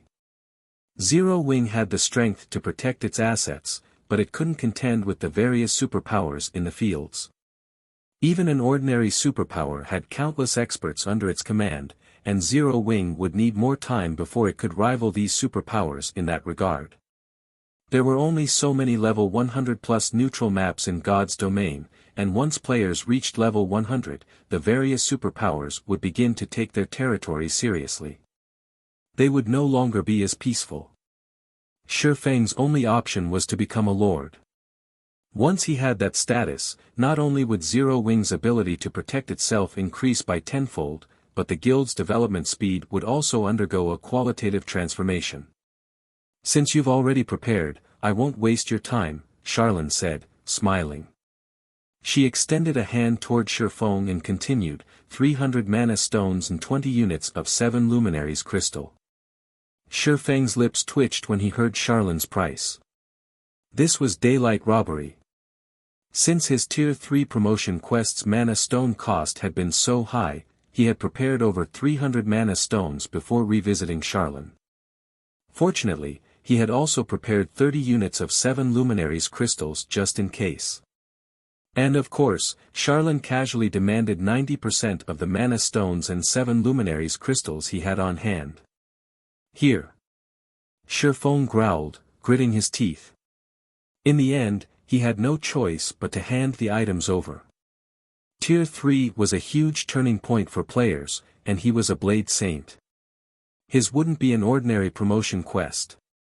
He couldn't exactly avoid challenging the quest due to the cost. Not bad. This should just be enough to support the magic array's activation, Charlene said, smiling as she received the mana stones and 7 luminaries crystals. "However, I must warn you that you'll be heading to a special location. The dangers you will encounter there are beyond your imagination. Even a true Tier 3 being would struggle to survive. How much you accomplish will be entirely up to you." Charlene began to chant an incantation, and a threefold magic array appeared in the center of the hall. Gradually, a set of pitch-black doors began to appear, and Shi Feng's knees nearly buckled under the door's horrific pressure. "I'm not going to a level 100 neutral map to find my lost legacy." Shi Feng frowned as he watched the spatial tear form between the black doors. The Tier 3 promotion quest wouldn't be like the previous promotion quests. Since the various kingdoms and empires lacked Tier 3 legacies, players would have to search ancient ruins in level 100+ neutral maps for them. Not even peak legacies were exempt from the process. However, it was clear that he wouldn't be visiting some level 100 neutral map on the main continent. The unexpected development interfered with his plans. His past experiences and knowledge about Tier 3 promotion quests would be useless. Shi Feng didn't give the matter much thought, however, as he approached the black doors. These doors wouldn't remain for long, and if they disappeared before he entered the spatial tear, the system would deem the promotion quest a failure. Not only would he have wasted a ton of valuable resources, but he'd also have to wait a long time before he could attempt the promotion quest again. The moment Shi Feng stepped into the spatial tear, he transformed into a streak of light, vanishing from the large hall. He had no idea how long he had been stuck in the space-time tunnel, but when he reopened his eyes, he found himself on a huge island floating in an endless void. The island was barren and quiet, containing multiple spatial tears that had enough power to tear a mythic monster to shreds. The island's environment was a complete mess. Shi Feng constantly felt some berserk energy assault his body, causing damage and limiting his perception. A void land? Shi Feng was speechless as he examined his surroundings. A void land was a land of death in God's domain. Even a domain realm expert would be as weak as a noob when subjected to a void land's environment, barely able to exhibit any of their combat power. When he spotted the island's level 100+ void creatures, a chill crawled down his spine. Void Worm, Void Creature, Great Lord, level 101 HP 120 000/120 000/000, Void Viper, Void Creature, Grand Lord, level 102 HP 300 000/300 000/000, Void creatures had extremely high resistance to physical and magical damage. Normally, even Tier 3 players would have to work with a full party to defeat a level 100 Great Lord ranked void creature. Unfortunately, not only was this barren island home to thousands of void worms, but they also moved in groups of 3 to 5. As for the void vipers that floated in the air, a single one of them could easily annihilate an entire Tier 3 team. Not even Tier 3 players would survive long on this island, much less Tier 2 players. System, you have accepted your Tier 3 promotion quest. Quest content, locate the Blade Saint legacy sealed in this void land and remove the seal to obtain the legacy. Sure enough, the promotion quest for one of the 10 Saint legacies is vicious. The corners of Shifeng's lips twitched as he read the system notification. Read latest chapters at Wuxia World. He'd be at his limit fighting a single void worm. He'd have no choice but to flee if he encountered two at the same time, yet these void worms roamed in such large groups. Just exploring the island would be a problem, not to mention finding the Blade Saint legacy. Fortunately, he was allowed to use items in this void land, and as such, he immediately pulled the Bible of Darkness from his bag and summoned a Tier 3 demon. He summoned Anna and Kite as well. He then relied on the Tier 3 demon as his mount, while Anna and Kite offered support from the sides. The void worms might be a problem for ordinary Tier 3 players, but they were merely practice targets with high HP to Anna and Kite. Their battle with the void worms was completely one-sided, and after just half an hour, 5 void worms had fallen. As they died, the void worms granted Shifeng a ton of EXP and dropped a crystal that was as dark as night. A mana crystal. Shifeng could not believe his eyes as he held the crystal. How is this possible? Chapter 2306, Tier 3 Evolution Mana Crystal. To most players, this item was only a relatively rare material or decent energy source, but to Shifeng, a mana crystal was just as valuable as 7 luminaries crystals. They were so valuable to him because he could use mana crystals to evolve the abyssal blade. Shifeng had tasked Melancholic Smile to purchase mana crystals for that very purpose, but she had yet to find any. Learning that these void worms dropped the mana crystals had certainly come as a surprise. The abyssal blade was significantly helpful. In its current state, the magic weapon was as powerful as a top-tier epic weapon of the same level. Unfortunately, Shifeng couldn't afford to level up the weapon due to how many fine gold and dark gold weapons the upgrade required. The higher level a weapon was, the rarer it would be. Obtaining level 90 plus fine gold weapons was quite challenging at this stage of the game, not to mention level 90 plus dark gold weapons. Because its level had stagnated, the abyssal blade wasn't suitable for Shifeng at this point. However, Shifeng couldn't just abandon the weapon. Even if he stopped using it, the curse within the abyssal blade would still exist, and he'd periodically have to face the backlashes. Not only would the curse grow stronger as the magic weapon evolved, but it would also grow stronger as time passed, which was why players had been so afraid of magic weapons in Shifeng's previous life. Although magic weapons could be a massive asset to players, they'd also become a greater burden as players leveled up. Of course, if players could maintain the magic weapons' growth as they reached higher levels, the weapons would offer more pros than cons, and after a certain point, they'd become even stronger than epic weapons. Unfortunately, it was very difficult to maintain that growth rate during the later stages of the game. Otherwise, fewer players would have fallen to their magic weapons' backlash in the past. Shifeng stored the mana crystal in his bag and continued to hunt void worms while steadily approaching the center of the island. The void land was as large as a medium-sized leveling map in the outside world, and as Shifeng grew closer to the island's core, he encountered more void worms. The monster's respawn rate increased as he traveled, as well.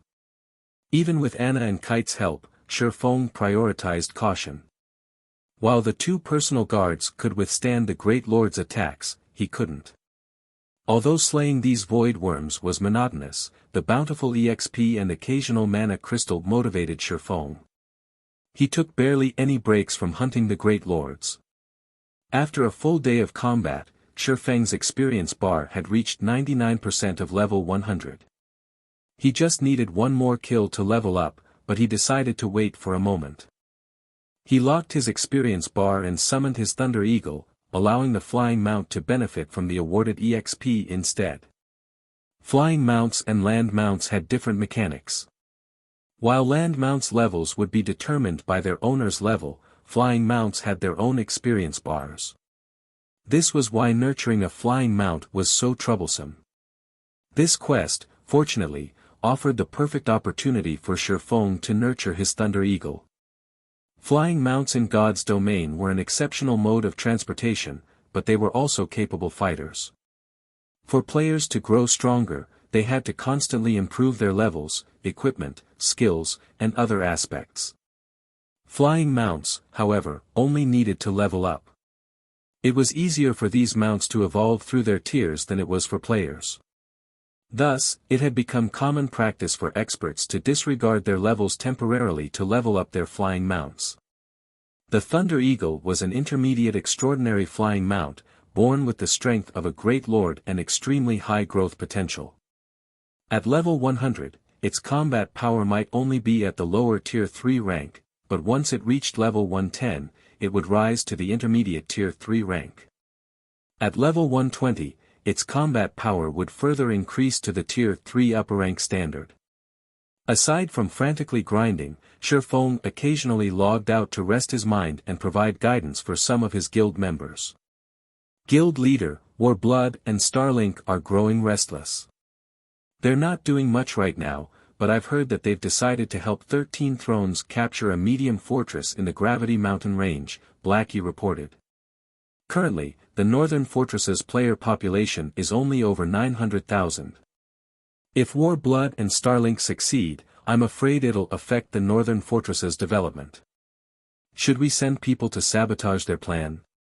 Since the Northern Fortress was the sole medium fortress in the Gravity Mountain range, it generated astronomical sums of credits and ancient gold each day, but if the various powers captured another medium fortress, the Northern Fortress's profits would decrease. That won't be necessary. Although we have a feud with Warblood and Starlink, we have nothing against 13 Thrones, Shifeng said, shaking his head. Moreover, capturing a medium fortress is easier said than done. Just focus on managing our own fortress. I'm still busy with my tier 3 promotion quest and won't be back anytime soon. For now, try to buy as many plots of land near the World Tower as possible with the ancient gold we've earned. If he hadn't summoned the tier 4 hero, Zero Wing wouldn't have been able to capture the Northern Fortress, even with the Phoenix Pavilion's help. Moreover, securing the lands around the World Tower was far more important than worrying about a fortress in another corner of the Gravity Mountain range. All right. I'll make the purchases as soon as we have the money, Blackie responded. Although he was a little disappointed that he couldn't cause some trouble for Starlink and Warblood, his anticipation began to build with the thought of the lands near the World Tower. Shifeng had explained these plots' function, and if Zero Wing could claim every one of the lands available, Dragonheart City's various powers would live in fear of their guild. After training the guild's members, Shifeng quickly returned to God's domain and continued to venture deeper into the barren island. With the Thunder Eagle as a part of his party, the party's overall DPS had considerably increased, and as a result, Shifeng was able to advance much faster than before. After 3 days of grinding, Shifeng had moved into the island's inner region. The 3-day grind also allowed the Thunder Eagle to climb to level 103. Shifeng knew that flying mounts didn't need as much EXP as players to level up, but he couldn't help his surprise at the Thunder Eagle's leveling speed. Shifeng had also obtained 73 mana crystals from the slain void worms. His harvest here was more than enough to cover the mana stone cost of entering the void land. When he reached the inner region, he found a translucent barrier enveloping the area. The inner region looked like a completely different world compared to the outer region. The island's outer area had been a barren wasteland, while a lush forest occupied the inner region. Within this lush forest, Shifeng spotted graves of varying sizes. The smallest were simply dirt mounds, while the larger graves looked like majestic palaces. He also spotted a large number of undead wandering through this graveyard. Forgotten Spirit, Undead Creature, Lord, Level 101 HP 40,000/40,000,000. These forgotten spirits weren't much of a threat. Feng could easily take them out in a one-on-one fight. Unfortunately, these undead moved in groups of several dozen. Not even Feng was confident of surviving a battle against so many Lord-ranked monsters. Each grave was also guarded by heroic spirits of varying strengths. Heroic spirits were the remnants of departed NPC heroes. They might not be as powerful as they had been in life, but the Tier 3 heroic spirits could easily slaughter Tier 3 players, not to mention a lowly Tier 2 player like Feng. Even Tier 3 players have little hope of surviving in this place.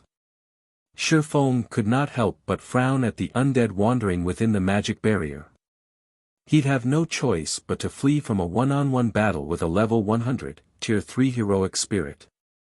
Fortunately, he had personal guards like Anna and Kite to support him. Otherwise, finding the Blade Saint legacy would be utterly impossible. The instant Feng stepped through the translucent barrier, however, Kite, Anna, the Tier 3 demons, and his Thunder Eagle vanished. A silencing barrier? Feng stared at the barrier, stunned. God's domain had many types of magic barriers, and although barriers that nullified summoning-type magic arrays were rare, they could be found in certain ancient ruins. Finding such a magic barrier here was a nightmare.